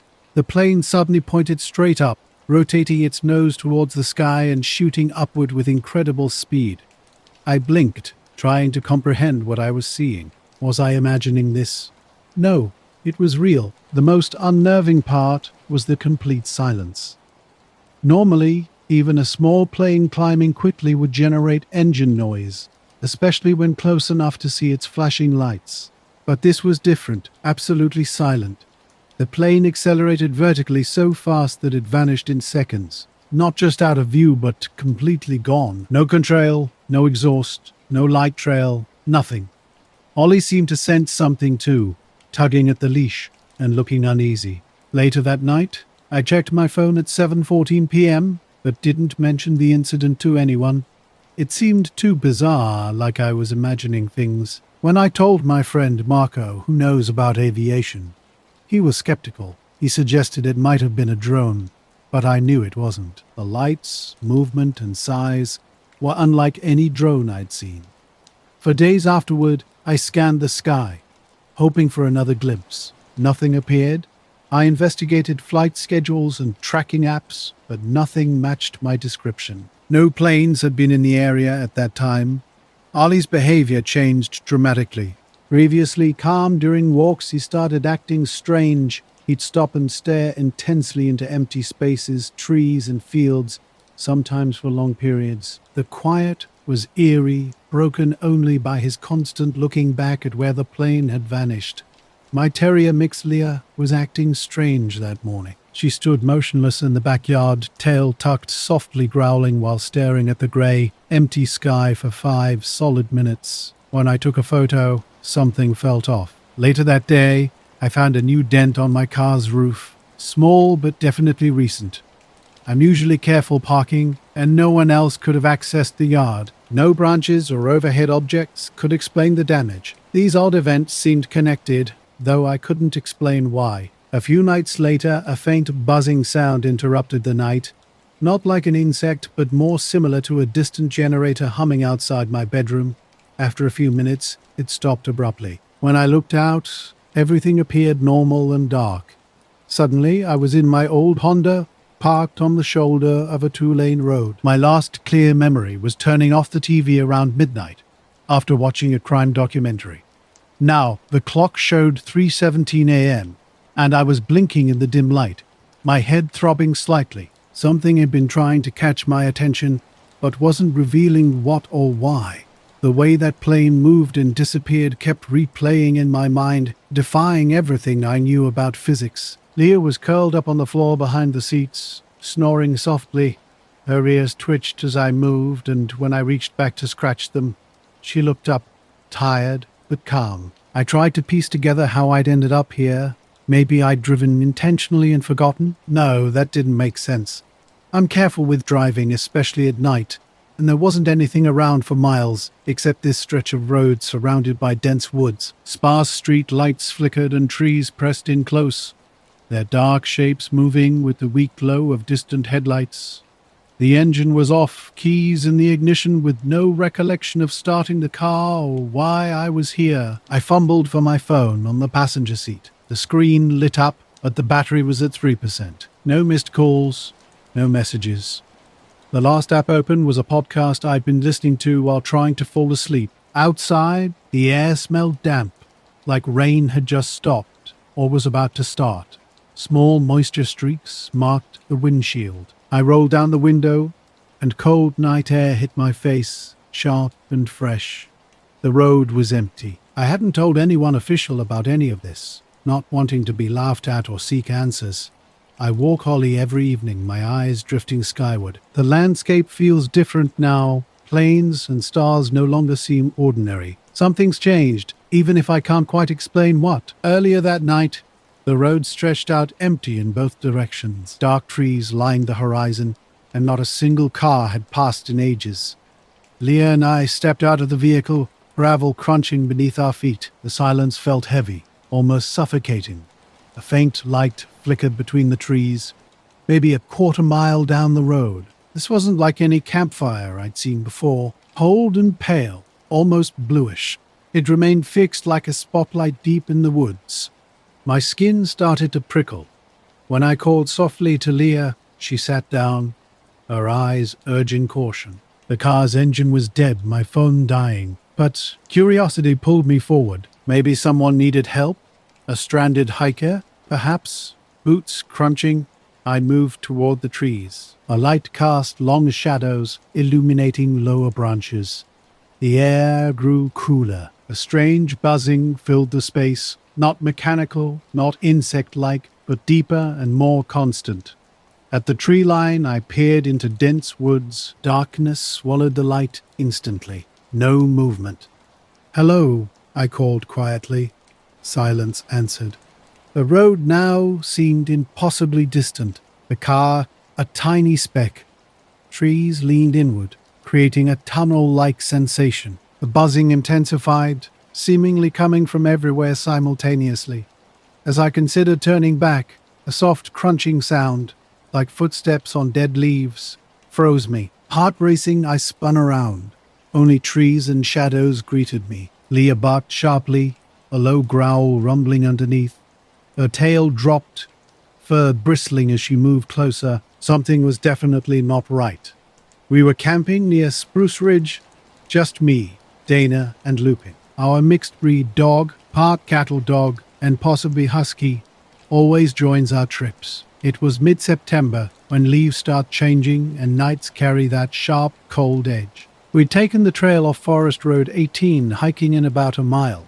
We drove out to a campsite, setting up near a clearing backed by dense pine forest. It was a quiet weekday with crisp, perfect weather. No one else was around for miles. The first night started normally. We cooked over the campfire, drank a few beers, and gazed at the star-filled sky. These stars were different from city skies, pure darkness punctuated by pinpoints of brilliant light. Then everything changed. A tight, intense buzzing erupted around us. Suddenly, cold light surrounded our campsite. Just as quickly, the buzzing stopped. The light vanished like someone had flipped a switch, plunging us into thick, heavy darkness. I switched on my phone's flashlight. Its beam cut through the blackness, revealing only trees and empty space. The familiar sounds of movement had stopped. Ella trembled at my feet as I started moving back toward the car, stepping carefully. Each twig snap sounded unnaturally loud. An overwhelming sense of being watched consumed me. I kept looking back, but saw nothing except shifting shadows. When I finally reached the road, the street light flickered with an orange glow. My car sat exactly where I'd left it. As I climbed in, the engine mysteriously turned over, and I didn't remember starting it. I drove home quickly, constantly checking the rearview mirror. A faint buzzing remained in my ears, persistent and unsettling. Arriving home, I checked the kitchen stove's clock. 3:45 a.m. According to the time, I'd only been gone about 30 minutes. But something felt different. I felt like I'd been somewhere else entirely. Strange things have happened since that night. Leia refuses to go near the woods. House lights flicker without explanation. My phone's GPS shows unfamiliar locations. I still can't explain the light or why I was out there. But one thing is certain. Whatever it was, it wanted me to see something. And it wasn't finished with me yet. Night had fallen, and we were settled in our tent. The forest surrounded us, quiet but not peaceful. Something was moving nearby. Steps that stopped directly behind our tent and remained still for what felt like forever. Dana slept soundly beside me, her breathing steady and unaware. When the presence finally moved away, it didn't crash through the underbrush like a typical animal. Instead, it walked softly, almost like bare feet treading lightly on fallen leaves. Our second night started normally enough. We'd hiked about 4 miles to a lookout, snapped some photos, and spent time chasing a squirrel. By 6 p.m., we were back at camp, making dinner and heading to the tent early around 9:30. The low 40s temperature made sleep seem especially inviting. At 3 a.m., a strange buzzing sound jolted me awake. This wasn't any natural noise. It was a deeper, mechanical tone with multiple layers I'd never encountered before. Lupin was already on high alert, crouched low at the tent entrance, unusually silent. His body was completely tense, head lowered, ears flattened. He rarely barked, but something was definitely wrong.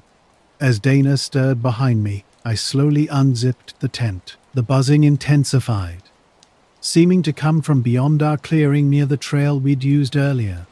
The sky remained crystal clear, a low yellow moon hanging overhead. No movement was visible, and the trees stood completely motionless, with no wind. Lupin didn't rush out as he normally would. Instead, he remained fixed in the doorway, staring intently into the woods.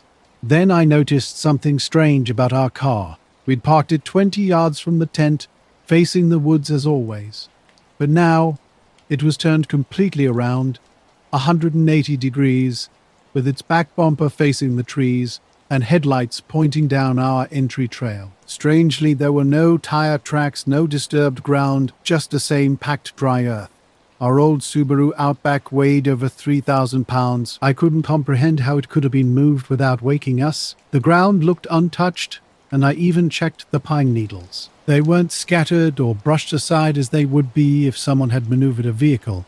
Dana emerged and asked why I'd turned the car around. I hadn't. She went silent. A buzzing sound lingered in the distance, everywhere and nowhere simultaneously. Then, abruptly, it stopped. The silence was eerie. No night sounds, no wind, no distant owls. Even Lupin stopped panting, sitting back on his haunches and staring intently at the tree line. We stood watching, half unnerved by the inexplicable events of the night. Night shifts as a security guard at an abandoned office park outside Tulsa weren't typically eventful, but this particular night in early November felt different from the start. A thin fog had settled around midnight, making every sound feel amplified and strange. My setup was standard. Lukewarm coffee, a slightly embarrassing box of donuts, and a new drone camera system with thermal imaging and motion tracking. My routine was simple: patrol the grounds, watch the entrances, monitor cameras from the security office. Around 2:30 a.m., something unusual happened on the rooftop of Building C, the largest and oldest structure in the complex. Initially, I saw what looked like a shadow moving along the edge. Then came the footsteps. Night roof footsteps have a distinct quality, muffled yet rhythmic, moving slowly and deliberately. I knew the building was locked. No maintenance was scheduled. No workers were around. When I tried calling the main office, there was no answer. The intercom was dead. The drone camera feed became even more unsettling, showing only a weird flickering distortion where the footsteps should have been.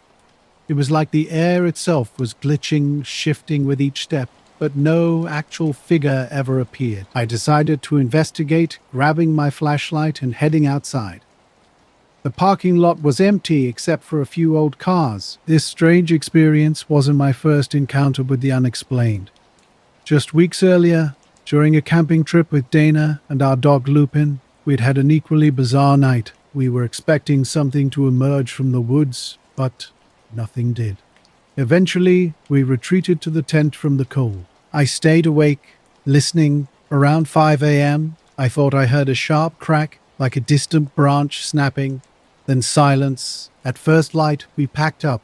Lupin was unusually anxious, whining like he hadn't since he was a puppy. I had to lift him into the car.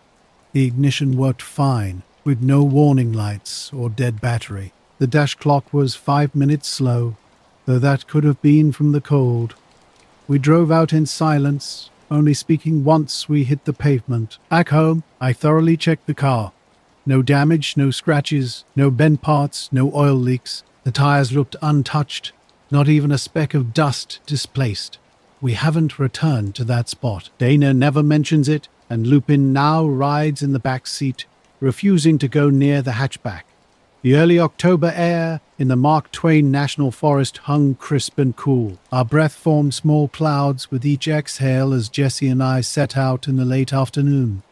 Vibrant reds and oranges painted the woods where the leaves had just begun to turn. Back in the security office, silence hung heavy, interrupted only by the distant highway hum. I scanned the roof with my flashlight after climbing halfway up the fire escape, but found nothing. No footprints in the thin frost. No shadows. Just cold tar and gravel greeted me. Then the footsteps returned, louder this time, slow and steady. The drone camera captured that strange flickering again. I radioed the night manager. No answer. I called local PD to check for any trespassers or vandals. Nothing. Staying inside the security office, I kept my eyes glued to the screens. The footsteps never returned, but the drone feeds flickered intermittently. Sometimes it was barely noticeable, just a tiny shimmer in the corner of the frame. Other times it spread wider, pulsing gently like breathing. A low vibration pressed against my skin, making the hairs on my arms stand up. I kept watching the screen, unable to shake off the feeling. The flicker grew brighter, more intense, rippling like water. For a split second I thought I saw a shape, maybe a shadow or a figure, but it vanished before I could be certain. When my shift ended at 6 a.m., I packed up and left without looking back. The fog was lifting as the sun started to rise, and the place looked quiet and empty as always. Later, I checked the footage at home. The drone videos showed the flickering clearly, but never a person. No clear images, no clues. I've shared the story with a few co-workers, but they think I'm imagining things or that it was a system glitch. Maybe it was. But I still think about that vibration in the air, the way the flicker moved, and the footsteps that never had a source. I haven't gone back to that job since.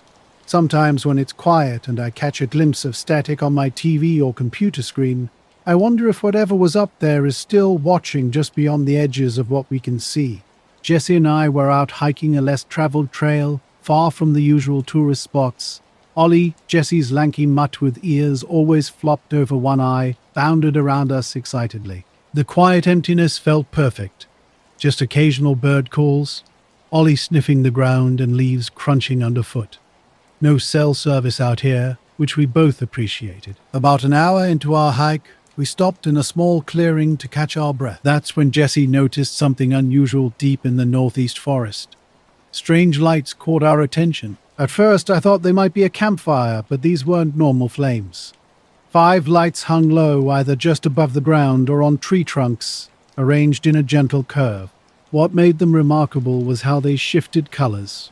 Blue would smoothly fade into green, then transition to red-yellow, and finally a soft purple before starting over again. The lights remained completely stationary, seemingly embedded within the trees.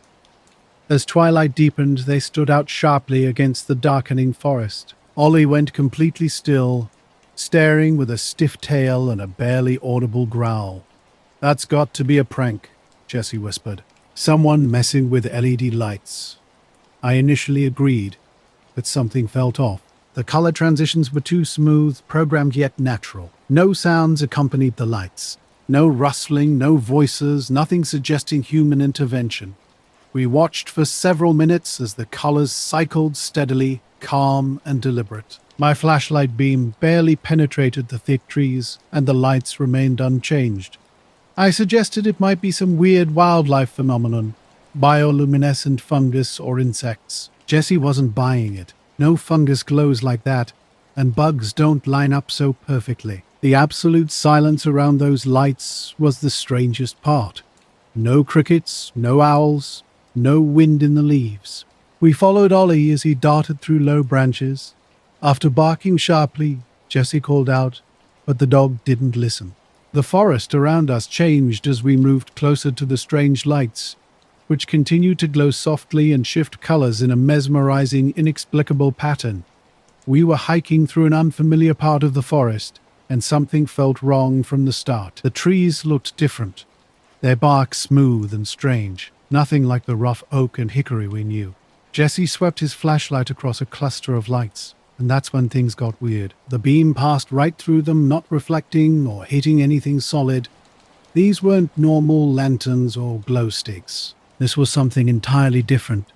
We stood frozen for maybe 5 minutes, completely unsettled. As the sun fully set, the woods seemed to close in around us. Shadows curled under every tree, and I couldn't shake the feeling of being watched from just beyond the tree line. We were quiet, both trying to make sense of what we'd seen. Those lights haunted me. They moved with such precision, almost like a language or signal.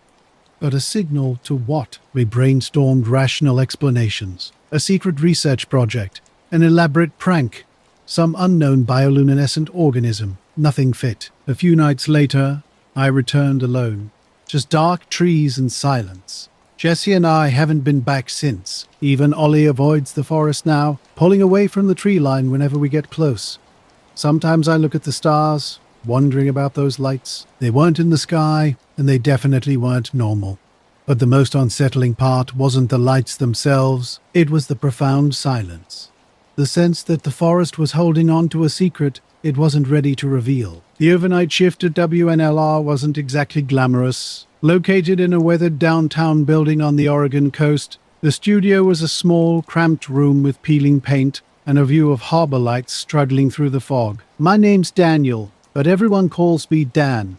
I'd been running these late-night radio shows for a couple years by then. The hours were rough, but the pay was decent enough. I enjoyed the quiet. My typical show involved playing a mix of classic rock, blues, and random local music people would send in. I chat between tracks, share weather updates, and take listener requests. One night in early November, a thick fog rolled in unusually early. The air felt heavy with moisture, and the usual sound of waves against the docks was barely audible. Midway through my set, the phone rang. Nothing out of the ordinary. Nights at the radio station had fallen into a predictable rhythm. Calls would come in, listeners requesting songs or sending shout-outs, and I'd answer without a second glance. But one night, everything changed. The phone rang, and I greeted the caller as usual. Suddenly, a series of sharp, mechanical clicks erupted through the line. Not random noise, but a precise, rhythmic pattern that lasted exactly 7 seconds before dissolving into complete silence. When I checked the caller ID, something extraordinary caught my eye.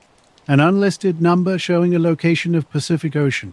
I double-checked the screen, convinced it must be a technical error or someone's elaborate joke, but the display remained stubbornly unchanged. Attempts to call back went nowhere. The number was unreachable. Initially, I dismissed it as a mere technical anomaly. Yet those clicks kept nagging at me, feeling deliberate, like an encoded message just beyond comprehension. As nights passed, the pattern repeated. An unlisted number would ring, bringing with it those mysterious mechanical sounds. My equipment began acting strangely during these calls. Mixer lights would flicker, static would crackle unexpectedly, and the wall clock would inexplicably jump ahead by seconds. Time seemed to warp momentarily. My boss brushed it off as a technical glitch, but I knew something more was happening. Driven by curiosity, I started recording the calls and playing them back at different speeds. Each playback sounded subtly different, as if the sound itself was unstable. The clicks remained consistent, yet somehow changed. I combed through station logs and recent call records, searching for anything similar, but nothing matched these transmissions. There were no records of ships, no explanation for the origin of these calls, just a blank space where information should exist. It wasn't fear that consumed me, but a growing sense of an unsolved mystery. Something just beyond understanding, lurking in the ocean or hidden in the airwaves. Each call brought me closer to a puzzle I couldn't quite solve, a communication attempt from somewhere undefined, somewhere vast and unknown. Something strange had been happening for a while now. At first, just a faint ripple in the air that vanished when I looked directly at it. The radio started acting weird, cutting out randomly before snapping back. An unexplained coldness would seep into the room like an invisible fog. I shared these experiences with my friend Leah, who worked nights at a weather station. She'd been seeing unexplained radar blips over the ocean every night. Signals that didn't match any known aircraft or ships. We compared notes, unable to make sense of what was going on. Then everything stopped. No more clicking sounds, no more signal glitches, no more weird movements outside. But the strange feeling lingered. It happened on an ordinary Saturday afternoon while I was folding laundry. Ella, my 8-year-old, suddenly dropped her crayons and pulled out a piece of paper from her backpack. Her serious expression caught my attention. She slid the paper across the table, a perfect circle, smooth and plain, nothing like a typical kid's drawing of a spaceship. No windows, no wings, just a simple shape about the size of a small plate. "What's that?" "The thing I saw," she replied. It had floated above her school playground, just blocks from our quiet suburban home. Standard swings and slides surrounded the area. When I asked if anyone else saw it, she shrugged, suggesting no one was looking. But something about her description made my stomach twist. It was just hanging there, she explained, pointing at the circle. Not moving, but not touching anything, just hovering. I spotted something weird above the monkey bars. This thing was massive, bigger than the slide. Ella frowned while remembering the details, a serious expression telling me this was no ordinary childhood fantasy. Something had moved outside the window earlier, not a shadow, not a normal shape. The movement was too fluid, too slow to be easily explained. A presence was watching, waiting, defying any rational understanding. I couldn't shake the feeling that something was trying to communicate or maybe just playing with our signals. I kept a recording of a mysterious 7-second click just in case it ever meant something. There was something strange about the circle Ella described. No lights, no windows, just a perfect, unmoving shape hovering in place. When she talked about it, her tone was neutral, almost matter-of-fact, as if describing an unusual cloud formation. I probed her with questions, wondering if she was fabricating a story, but she remained steadfast. My investigation began with the local school's website, checking security camera footage. The results were disappointing, only standard indoor cameras, nothing outside. Calling the school office yielded vague, non-committal responses. That night, the circle dominated my thoughts. Ella wasn't known for wild imagination or spinning elaborate tales. The next morning, walking her to school, Ella pointed to the precise spot where she'd seen it. The sky appeared completely normal, with sunlight filtering through thin clouds. During our walk home, she revealed another detail, a humming sound that existed only when the circle was present. Like a low buzz, she said, but inside your head. Her description sent a chill down my spine. Days passed, and Ella never mentioned the circle again. Yet sometimes I'd catch her staring at the sky, her expression blank and searching, as if trying to glimpse something invisible to everyone else. One evening, while preparing dinner, she called me to the living room, holding her drawing and pointing out a change. The circle's shape remained the same, but now a faint, darker shadow resided inside, barely perceptible. When I asked what had changed, she simply said, "It's different now." Her story echoed my own experience. Working nights at a small printing plant on Erie's outskirts, I'd encountered something similar. The facility was quiet, with machines humming and only occasional workers around. During a break one night at 2:33 a.m., I spotted a bright white light hovering above the tree line. A shadow began to form, a circle that seemed to move subtly within itself. Each time I looked, it remained perfectly still. No wings, no additional lights. Inside, I felt deeply unsettled. I first noticed it late one night during my shift, a strange light hanging motionless in the sky, not blinking or moving like an aircraft, just suspended there, perfectly still. It was a steady basketball-sized orb glowing far too intensely to be ordinary. The trees underneath seemed to darken, as if the light was absorbing their surroundings. Each time I tried to get a closer look, the light would vanish. I'd reach for my phone or move towards the window, and it would disappear completely. No flash, no trailing movement, just gone. Initially, I dismissed it as a reflection from a passing car or distant street lamp. But every single night after that, at exactly 2:33 a.m., it reappeared in the same spot with the same unwavering brightness. Weeks later, something similar happened at home. One night, our dog Leah, a goofy mix with a patch over one eye, started barking wildly at the window. When I looked out, the street was empty and quiet, with only rustling leaves. Then I caught a glimpse of something pale and round moving slowly above the trees across the street. It hovered briefly, exactly as Ella had described, then vanished. No sound, no lights, just a perfect pale circle against the dark sky.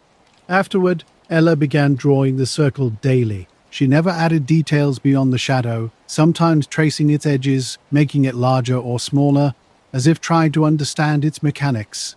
I tried convincing myself it was just childhood imagination or an optical illusion, but I've searched for explanations everywhere, and nothing fits. The truth is, I don't think it's dangerous or scary in the way people might expect. It's just there watching, waiting. I may never understand what it is or why Ellis saw it. All I have is her drawing and the memory of that silent, perfect circle floating above the playground. No wings, no lights, no windows, just a shape that didn't belong anywhere. Every night around 2:33 a.m., a strange light would appear near the tree line at the plant where I worked. This wasn't just any ordinary light. It was different, mysterious, almost drawing me closer each time. When I first noticed it, I wasn't moving, just seeing a bright, solid presence that was undeniably there. I mentioned the light to Tom, my coworker, who laughed and suggested I might be losing my mind from working night shifts. I didn't push the issue, knowing I'm not prone to hallucinations, but the light's consistent, precise timing remained unexplained. I began monitoring the loading dock more carefully. Trucks would come and go, security lights would flicker. Yet, this mysterious light seemed unaffected by any surrounding activity. One particularly foggy night, a week after my initial sighting, the light appeared again, its edges blurred but still distinctly visible through the thick mist. That night, I decided to investigate. Wearing my work jacket and thinking of Pippa waiting warmly at home, I walked toward the tree line following the faint glow. The yard beyond the dock was fenced, but I knew the gate I could open. The night always felt strange when I was working the late shift. Something about the air was different, cooler, thicker, with an almost electric charge that made my skin prickle. As I approached, the light's presence grew more intriguing. One night, I stepped forward to investigate, and instantly it vanished. No warning, no sound, just gone. The silence was overwhelming. Fog swallowed every potential noise, and my racing heart made me feel ridiculous. As I turned back toward the plant, a movement caught my eye. For a split second, a shape, maybe a person, stood just inside the trees. But when I blinked, it disappeared without a trace. Security cameras started experiencing weird glitches around the same time. At exactly 2:33 a.m., the feeds would pixelate and cut out briefly. Maintenance claimed it was just interference, but the precision seemed too deliberate. I obsessively reviewed the footage. While nothing showed the light directly, the static occasionally formed a faint outline, a tall, thin figure near the tree line. Just a shadowy shape, but unmistakably present. One night, a dream haunted me. I was back at the plant. Everything was dark except for that intense light. The shape was there again, motionless. I tried to speak, but no sound emerged. I woke up drenched in sweat. The next night, I watched the light more carefully. Something was off. The trees appeared distorted, their branches bending unnaturally and shadows misaligned. Something felt fundamentally wrong with the space, as if reality had been subtly twisted. A low, distant engine-like hum briefly interrupted the silence before vanishing completely. Out in the remote northeastern Wyoming countryside, electrical outages were nothing unusual. Our old wooden house, situated a mile off the main road and surrounded by fields and scrubby forest, was used to sudden darkness. This particular evening, the power died without warning just after dinner, plunging everything into blackness. My wife Jenna was upstairs putting our son Caleb to bed when it happened. Downstairs, our black lab mix, Birch, typically relaxed, suddenly became alert. I grabbed a flashlight from the kitchen drawer and headed toward the front door to check the fuse box, Birch's nails clicking against the wooden planks as he followed. The night felt unnaturally quiet and colder than expected for mid-September. Sharp stars glimmered overhead, with a thin crescent moon barely illuminating the yard. No crickets chirped, no distant cars rumbled, no wind rustled. The complete silence was unnerving. Strange occurrences had been building for some time. At work, co-workers had been casting odd glances toward windows late at night. A foggy drive home revealed ghostly headlights and a persistent sense of being watched. My dog Pippa had seemed strangely alert that evening, sensing something in the trees. Then came the night I woke at 2:33 a.m., hearing a faint hum from outside. Peering through the window revealed only darkness. No light, no shape. An unexplained feeling of being observed lingered. Was it imagination? The security camera footage suggested otherwise, hinting at something just beyond perception, waiting and watching. Since that night, I haven't seen it again, but the unsettling sensation remains, a constant reminder that something undefined exists just at the edge of understanding. The night was unsettling, punctuated by strange glitches and an eerie sense of being watched. Whatever had happened seemed to vanish before things got worse. Pippa stared out the window, waiting. The world felt suspended, holding its breath. My flashlight swept across the yard, revealing an ordinary scene at first glance. Fence posts, garden beds, and the long gravel driveway stretched out before me. But near the lawn's edge, something peculiar caught my eye. 3 or 4 perfectly round circles dotted the ground, each about the size of a dinner plate. These weren't typical burn marks. No ashes, no visible fire damage. Instead, the grass around these spots was dead. Neat, clean rings of brown and lifeless vegetation. Crouching down, I ran my fingers through the dirt. It was dry but intensely hot, as if something had burned hot enough to kill anything living in the soil. Oddly, these patches looked fresh, with the surrounding grass still green and healthy. Jenna joined me, rubbing sleepy eyes. Her face went white when she saw the circles. "Did you make these?" she asked nervously. "No," I replied. "I just noticed them myself." Together, we walked the yard and discovered more patches. 4 in the front, 2 near the woods, and 1 by Caleb's old swing set. They formed an unsettling pattern that defied explanation. Burr growled softly, staring toward the dark tree line, like he sensed something we couldn't. We went inside to grab jackets and more lights. As we stepped off the porch, power suddenly returned. Lights flickered.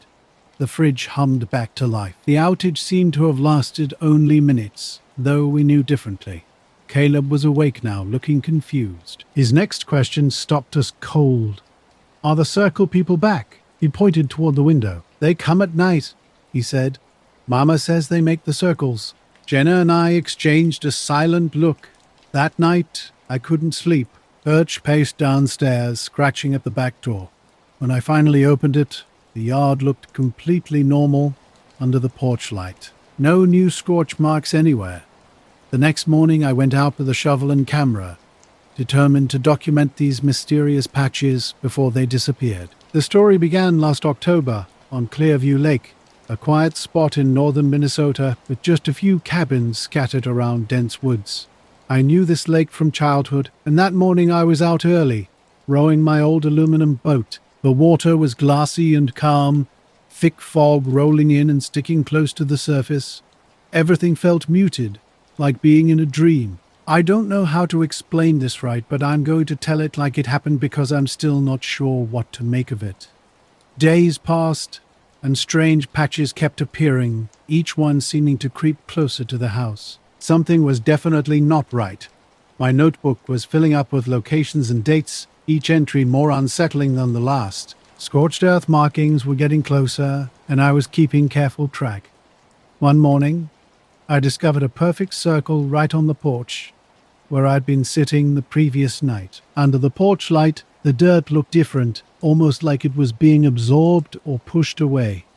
I'd first noticed these strange markings while taking pictures. The edges weren't just burnt. The soil in the center was compacted as if something heavy had pressed down evenly. Small indentations surrounded some circles, tiny holes no bigger than pencil tips, arranged in symmetrical patterns.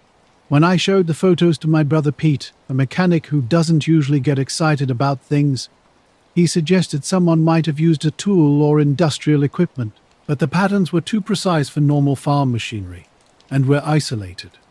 The nearest neighbor is over 2 miles away. I walked the fence line with Birch, who seemed nervous.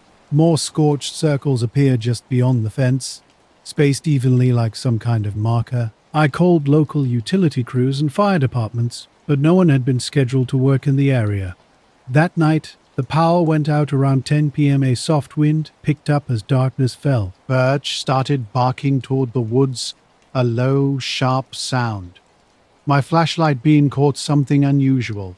A pale, steady glow hovering just above the treetops, about 200 yards from the house. It wasn't a fire or lantern. but a diffuse, unnatural light. The glow pulsed once, brighter, and then dimmer. Birch tugged at his leash, clearly agitated. Suddenly, the house lights flickered back on, and the glow vanished instantly. When I told Jenna she was too tired to pay much attention, I was out fishing on Clearview Lake, drifting near the northwest shore, when my GPS started behaving strangely. The screen flickered and suddenly zoomed in on a perfectly circular island about 200 feet across, a place I'd never seen before. At first I thought it was just a technical glitch, but after cross-checking with both my GPS map and Google Maps, I confirmed no such island existed. Intrigued, I steered toward the spot. Dense fog limited my visibility to just a few dozen feet. My GPS kept the mysterious island marked, but the lake looked completely normal.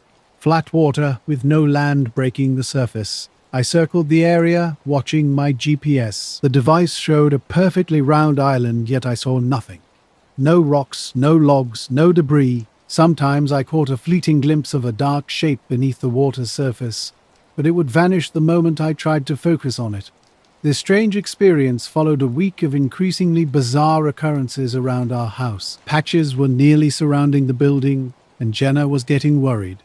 I couldn't understand what they meant or who might be responsible. Our dog Birch was more jumpy than usual, refusing to go near the woods, and sometimes freezing, staring at the sky as if seeing something I couldn't.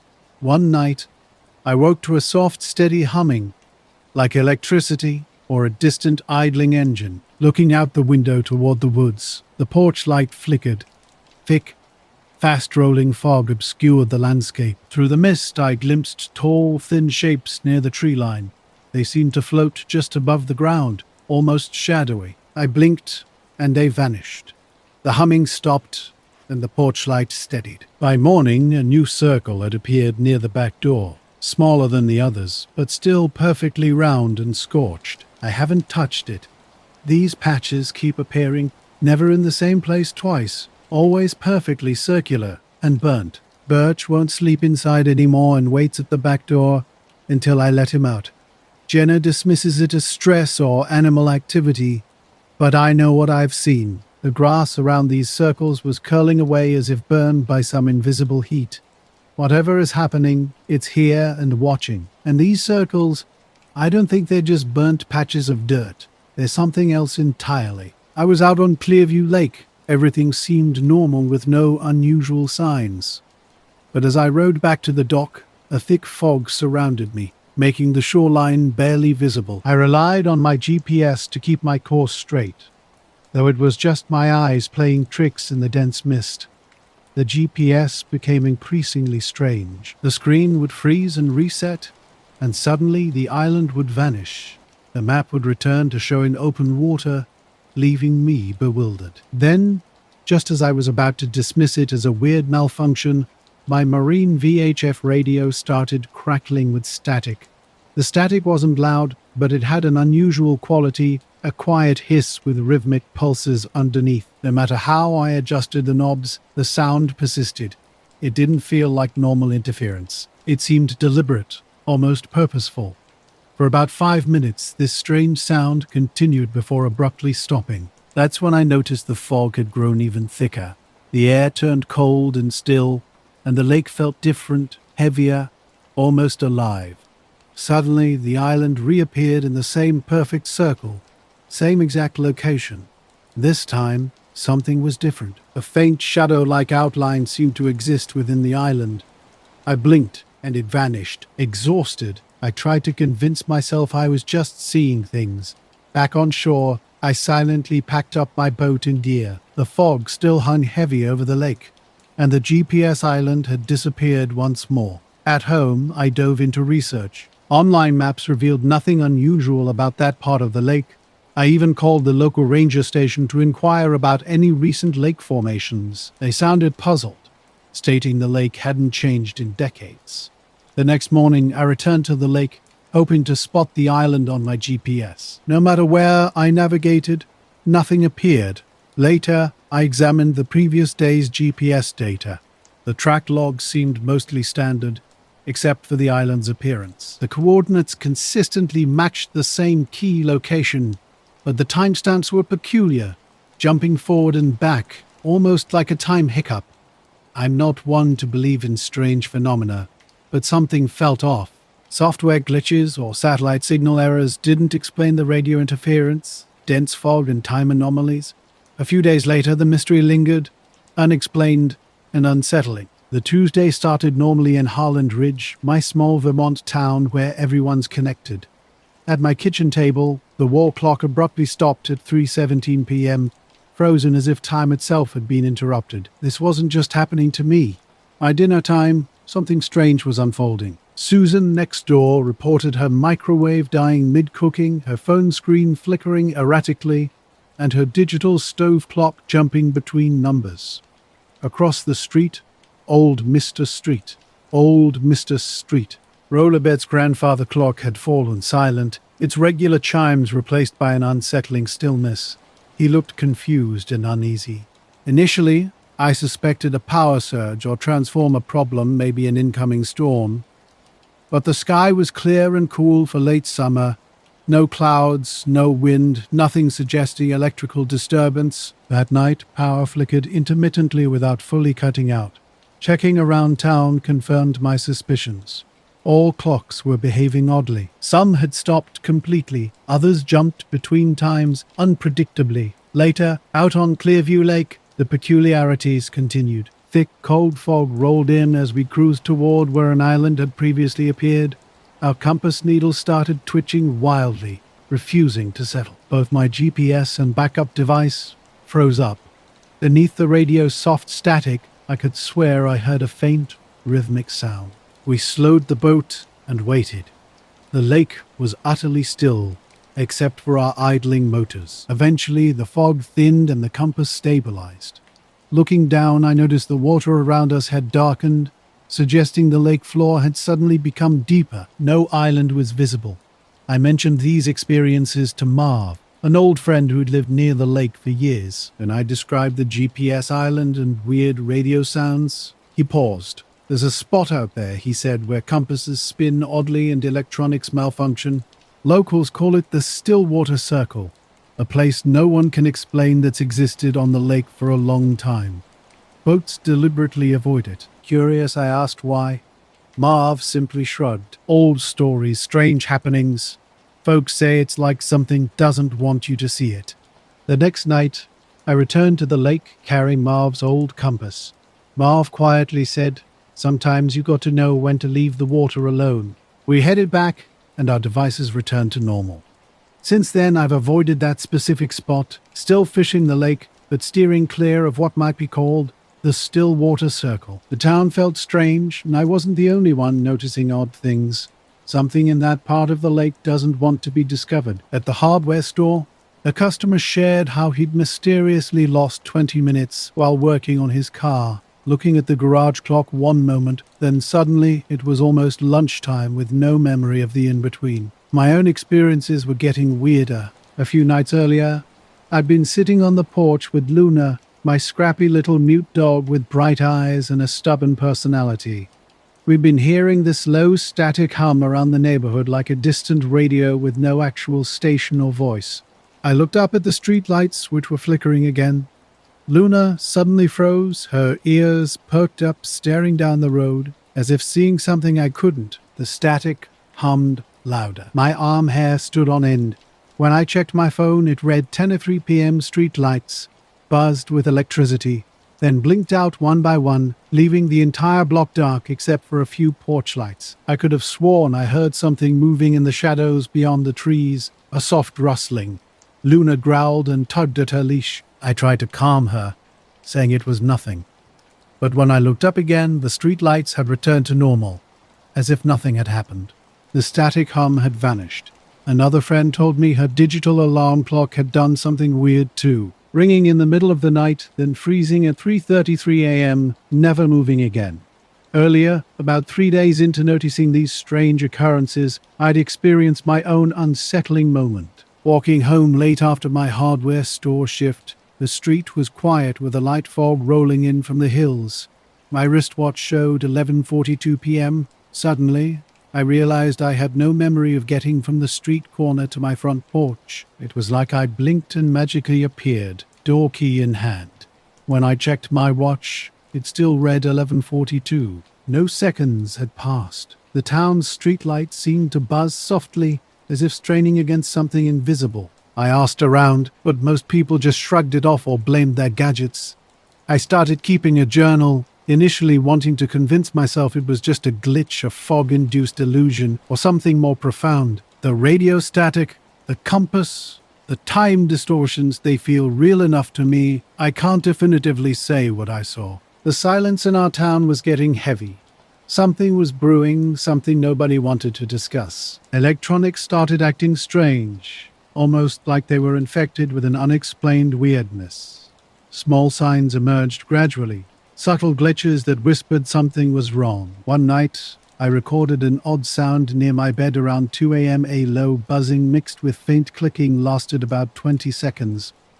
When I woke up, my bedside clock was frozen at 2 a.m. Luna's barking broke the stillness another night, drawing me to the window. The sky was unnaturally dark. No stars, no moon, just a thick blackness. Street lights flickered with an eerie blue tint. Between trees on the hill behind my house, a tall, thin shape stood motionless. I grabbed my jacket and went outside with Luna pulling hard on her leash. I called out, but silence answered. The air felt cold and heavy. Despite the thermometer showing nearly 70-day, street lights blinked off, plunging me into darkness before flickering back on. When I looked again, the shape had vanished. Electronics around town began malfunctioning everywhere. My neighbor's router died, her television stopped working, and her digital photo frame showed only static. Car radios turned on by themselves, changing stations erratically. My own devices started acting up, phone battery draining rapidly, flashlight app flickering, laptop keyboard typing random letters. Missing time episodes grew longer. One afternoon in the garage, I suddenly realized it was dark outside. My watch showed 3 hours had passed without my awareness. Luna slept by the door, seemingly untroubled. A sense of anticipation hung over the town. People looked tired, anxious. Their eyes carried a weight of unspoken knowledge. Something was coming. Something was waiting. Something was waiting. I'd just gotten home from my second shift at the plant, clocking out around 12:30 and arriving home a little after 1. My neighborhood was typical. A quiet cul-de-sac just outside Newton, Iowa, with old ranch-style houses and modest yards. Luna was restless, pacing near the door. One evening, sitting on my porch at sunset, I heard the familiar mechanical humming return. Streetlights buzzed unevenly, and shadows between houses stretched too long, reaching toward me. I started keeping my door locked. Even during the day, something was coming. The night was calm, with clear skies and temperatures in the mid-40s. I was unwinding on the couch, my boots dropped by the door, and a cup of tea in hand. Finley, my blue heeler mix, was zonked out on the rug near the sliding door. It was one of those neighborhoods where people knew each other well enough to wave, but weren't overly familiar. My phone buzzed with a message, but when I unlocked it, I saw only a blank screen. Suddenly, the streetlights blinked out, plunging everything into darkness. When they returned, their glow felt different, colder, almost sterile. A bright white flash from the hill behind the houses caught my eye, momentarily blinding me like a camera's flash. Luna growled and pulled me inside. I closed the door and checked the house clocks. They were all stopped, some at strange times, others with hands spinning slowly backward. My heart raced as I stared at the black screens and frozen dials. At exactly 2:17 a.m., every electronic device in the house shut off simultaneously. Lights, TV, router, even my watch backlight went dark. The fridge made a weird shuffling sound and fell silent. 2 seconds later, everything blinked back on without any surge or flicker. Just off, then on. The moment everything powered back on, Finley leapt up and bolted down the hall, wedging herself under the guest room bed. Something she never does, as she's not typically a nervous dog. A low rumble started maybe 5 seconds after something caught my attention. It wasn't thunder. This sound was deeper, steadier, more like standing near a big truck engine, except no engines were around. I opened the sliding door to investigate. Silence greeted me. Not just the absence of traffic or wind, but a complete stillness. No bugs, no night birds, no distant train whistle, just this low hum emanating from everywhere and nowhere. The air felt heavy, as if holding its breath. When I stepped onto the cold concrete patio in my socks, nothing moved. The neighbor's porch light across the street remained on, but something seemed off. Its beam wasn't reaching the ground. The next morning, everything returned to normal. Power worked, clocks ticked, appliances functioned as usual. People acted like nothing had happened, but I knew differently. Sometimes during still nights with low buzzing lights, I swear I can feel time bending just out of reach, like the world momentarily forgets me. I don't know what it means. I just know it's real. The night unfolded with an eerie tension that started subtly.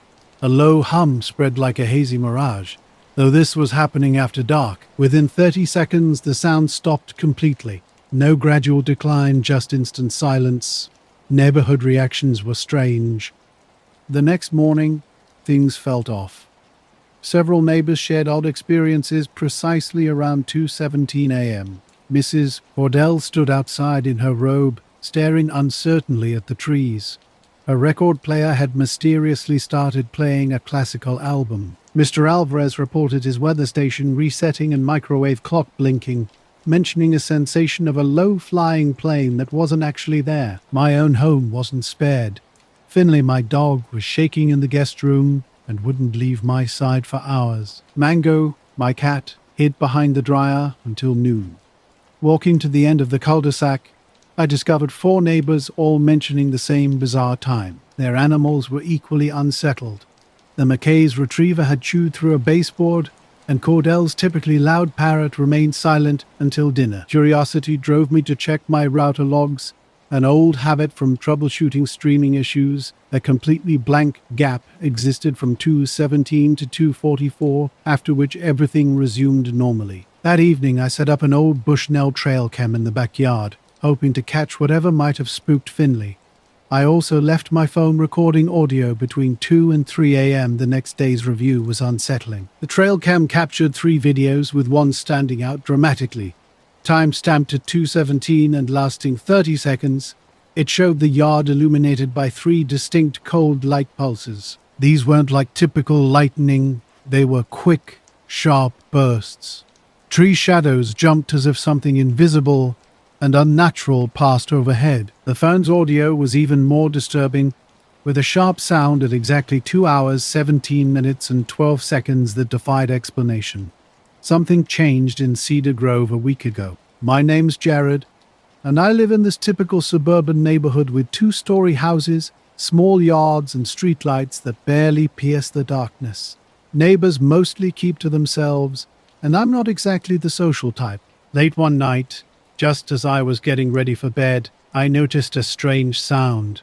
It was a low, almost imperceptible humming, like a distant engine running steadily. At first, I thought it might be a transformer or a neighbor's generator, but it seemed to be right outside my house, almost in the backyard. The first night, I paused while brushing my teeth, listening intently. It was soft, barely audible. I walked to the back window and looked out, but saw nothing. No cars, no lights, no movement in the yard or trees. Just silence, except for that persistent humming. When I cracked the window open to listen better, the sound abruptly stopped, like someone had flipped a switch. I wondered if I'd imagined it, or if it was just the house settling. But the next night, it happened again. The humming started around 11 p.m., just like before. I listened from my bed, then got up to investigate. I stepped into the backyard, and immediately the sound vanished. Nothing. I waited, hoping it would return, but it didn't. Frustrated, I went back inside and closed the door. Almost instantly, the humming started again, quiet but unmistakably present. I cracked the back door open to check if it was coming from outside. Once more, the sound disappeared. Then came a more unsettling development. Crackle-like microphone feedback erupted, followed by a low, vibrating tone that continued for about 30 seconds. No voices, no machinery, just this strange sound punctuated at one point by the faintest thump against the window glass. Sleep became difficult after that. Finley, my dog, was equally affected, completely avoiding the back door. I had to move her food bowl to the kitchen. During the day, she'd stare upward, ears pinned, tracking something invisible to me. A week later, I printed a flyer and distributed it to every mailbox in our neighborhood. Did something strange happen around 2:27 a.m. last Thursday night? The response was revealing. 8 people texted, 2 called. Every single respondent reported unusual occurrences with their electronics or pets. One resident even mentioned issues with his security camera. The neighborhood had been quiet, almost too quiet. The neighborhood had always been quiet, but something felt off. Every couple of months, Finley would wake up precisely at 217, staring intently at the seal as if anticipating something. A low, steady vibration would start after 11, pulsing subtly through the floorboards. Whenever I tried to investigate, the sound would vanish, almost like it was aware of my attention. Earlier, there had been another bizarre incident. Camera footage from the street showed strange corruption. Frames freezing at 217, then skipping to 218 with static interference. Clients at the end of the street reported peculiar occurrences, their fish tank lighting up like a strobe without any apparent reason. Even though the power strip wasn't on, no one saw anything in the sky, no flash, no crash, yet every clock was synchronized, and pets behaved as if the world was ending. No one could explain the mysterious sound, which never repeated itself, not in the same way. The humming was barely noticeable, just an undercurrent that made me uneasy. I cautiously asked my neighbors about nighttime noises, but they looked at me like I was crazy. They insisted the neighborhood was silent, with nothing more than crickets and occasional passing cars. Luna, my scruffy terrier mix, seemed indifferent. She would curl up on the couch while I strained to hear the sound, never barking or showing distress. Her calm demeanor made me question whether I was imagining things. Determined to understand, I devised a test. One night I left the back door slightly open and stood on the porch, listening carefully. The humming was faint but consistent. When I moved into the yard, it instantly stopped. Returning to the porch, it resumed. No other sounds interrupted the silence. No footsteps, no engines, nothing. Over the next few days, I tried sitting outside with headphones, hoping to block out or record the sound. Luna grew restless, pawing at the door to go back inside. She seemed irritated, almost as if she could perceive something just beyond my comprehension. Using my phone's voice memo app, I attempted to capture the elusive sound near the back door. Something was definitely happening, but I couldn't explain what.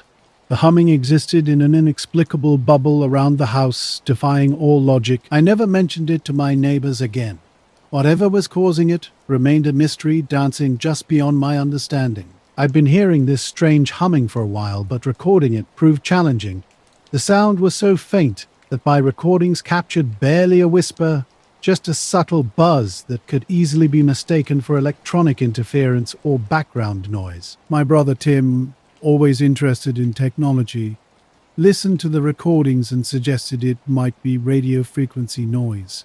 However, he couldn't definitively explain its origin. Determined to understand, I downloaded a sound meter app and began testing during nighttime hours. The results were intriguing.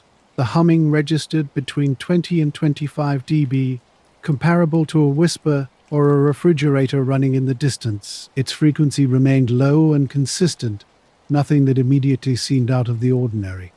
Oddly, the sound would completely vanish when I stepped outside. Sleep became increasingly elusive. I'd lie awake, trying to pinpoint its source. Was it coming from a specific area of the yard, or perhaps from the trees beyond the fence? I thoroughly checked inside the house, investigating potential appliance or electrical issues, but found nothing. One foggy night, I sat on the porch with Luna, wrapped in a blanket. Streetlights created eerie shadows through the mist, giving the scene an otherworldly feel.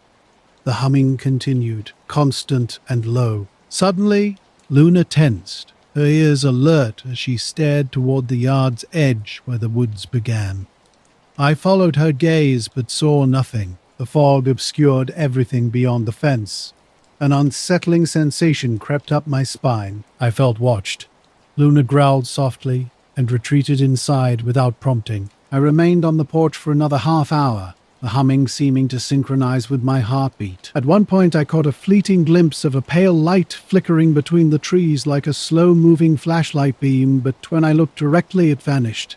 The next morning, I asked neighbors about any unusual lights or sounds from the previous night. Their responses were uniform, blank stares, and no recollection of anything strange. Throughout the week, the humming continued unpredictably. Sometimes it started early, sometimes late. Occasionally, I could almost feel it vibrating through the house's walls. Other times, it was barely perceptible. Despite attempting to distract myself with work and social activities, the sound lingered in my mind, a quiet, persistent mystery. Night after night, the humming haunts me. It's not loud or violent, but it unnerves me all the same. Last night, it happened again while I sat in the living room. The humming began softly, barely audible through closed windows. When I stepped outside into the cool night air, the sound vanished instantly. Dead silence enveloped me, interrupted only by rustling leaves. I surveyed the area carefully. Nothing moved. No lights, no sounds, no signs of life. Luna, my dog, slept peacefully on the porch step. Returning inside, I closed the door. Immediately, the low, steady humming resumed. Its origin remained a mystery. No neighbors seemed to hear it, and the sound would disappear whenever I approached or stepped outside. I kept silent, not wanting to sound unstable. As a landscape and nature photographer, I'd recently started exploring night sky time-lapse photography. It began a couple months ago on a crisp October night in northern Maine. Standing in the side yard of my Eastport home, just past the tree line, the air was damp from earlier ocean fog. I hoped to capture the Milky Way or perhaps the Northern Lights. I positioned my camera on a tripod, programming it to take a photo every 10 seconds over 4 hours. The next morning, while creating a time-lapse video, something unusual caught my attention. Scrolling through footage of stars slowly traversing the sky, I noticed a peculiar shape. Oval like and initially dark, it almost blended into the night sky. The shape began rotating without any predictable pattern. At first, I thought it might be a drone or weather balloon, but then the color started shifting in ways that defied explanation. Deep blue melted into an eerie green, then faded to a dull orange, cycling with an unnatural rhythm. No stars, planets, or aircraft lights could create such an effect. I rushed outside to verify what I was seeing, but the sky looked completely normal, clear and undisturbed. My friend Lena, a wildlife biologist familiar with technology, suggested it might be a camera artifact or light interference. Before this experience, I wasn't a believer in strange phenomena. I'd always enjoyed stargazing but never expected to capture something inexplicable. Now, on thick, quiet nights, the humming waits. Maybe it's electrical interference, or perhaps I'm losing my mind. Luna, my border collie mix, was unusually restless the night I first noticed the strange phenomenon. Her sharp eyes darted around, and she kept sniffing the ground near the tree line, which immediately put me on edge. I had initially dismissed the unexplained shape in my previous night's footage as a trick of light or camera error, but something felt different this time. Around midnight, a low hum filled the air, reminiscent of distant power lines or a passing plane. Suddenly, Luna growled, staring intently toward the water. Though I saw nothing with my naked eye, the camera captured the shape again, this time higher in the sky. Its rotation was bizarre, sometimes spinning clockwise, sometimes counterclockwise, while the stars continued their steady eastward drift. Over the following week, the phenomenon became a nightly occurrence. Each night, the shape would appear somewhere in the frame, rotating and changing colors. I meticulously checked local weather radar and flight paths, but nothing matched the time or location of these strange appearances. Luna remained on edge, her ears constantly twitching, seemingly alert to sounds beyond human perception. The night felt cold, with fog rolling off the nearby harbor as I sat in the yard with Luna curled up next to me. Around 11:45 p.m., a shape appeared that immediately caught my attention. When I brought out my binoculars and set up a second camera with a zoom lens, something felt different. Focusing the binoculars, I noticed the shape was oddly blurry, like looking through a heat haze. Colors began cycling, deep green to blue to a dull amber, and a faint pulsating glow seemed to breathe with an almost living quality. When I blinked and looked back, the shape had shifted slightly, moving slowly without sudden jumps. Attempting to capture it on the zoom camera proved challenging. The image kept distorting and pixelating strangely around the edges, as if some interference was blocking a clear view.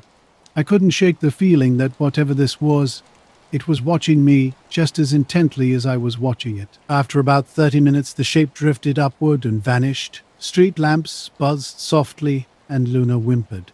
The next day, reviewing the camera footage revealed something peculiar. The zoom lens camera had several minutes of missing footage.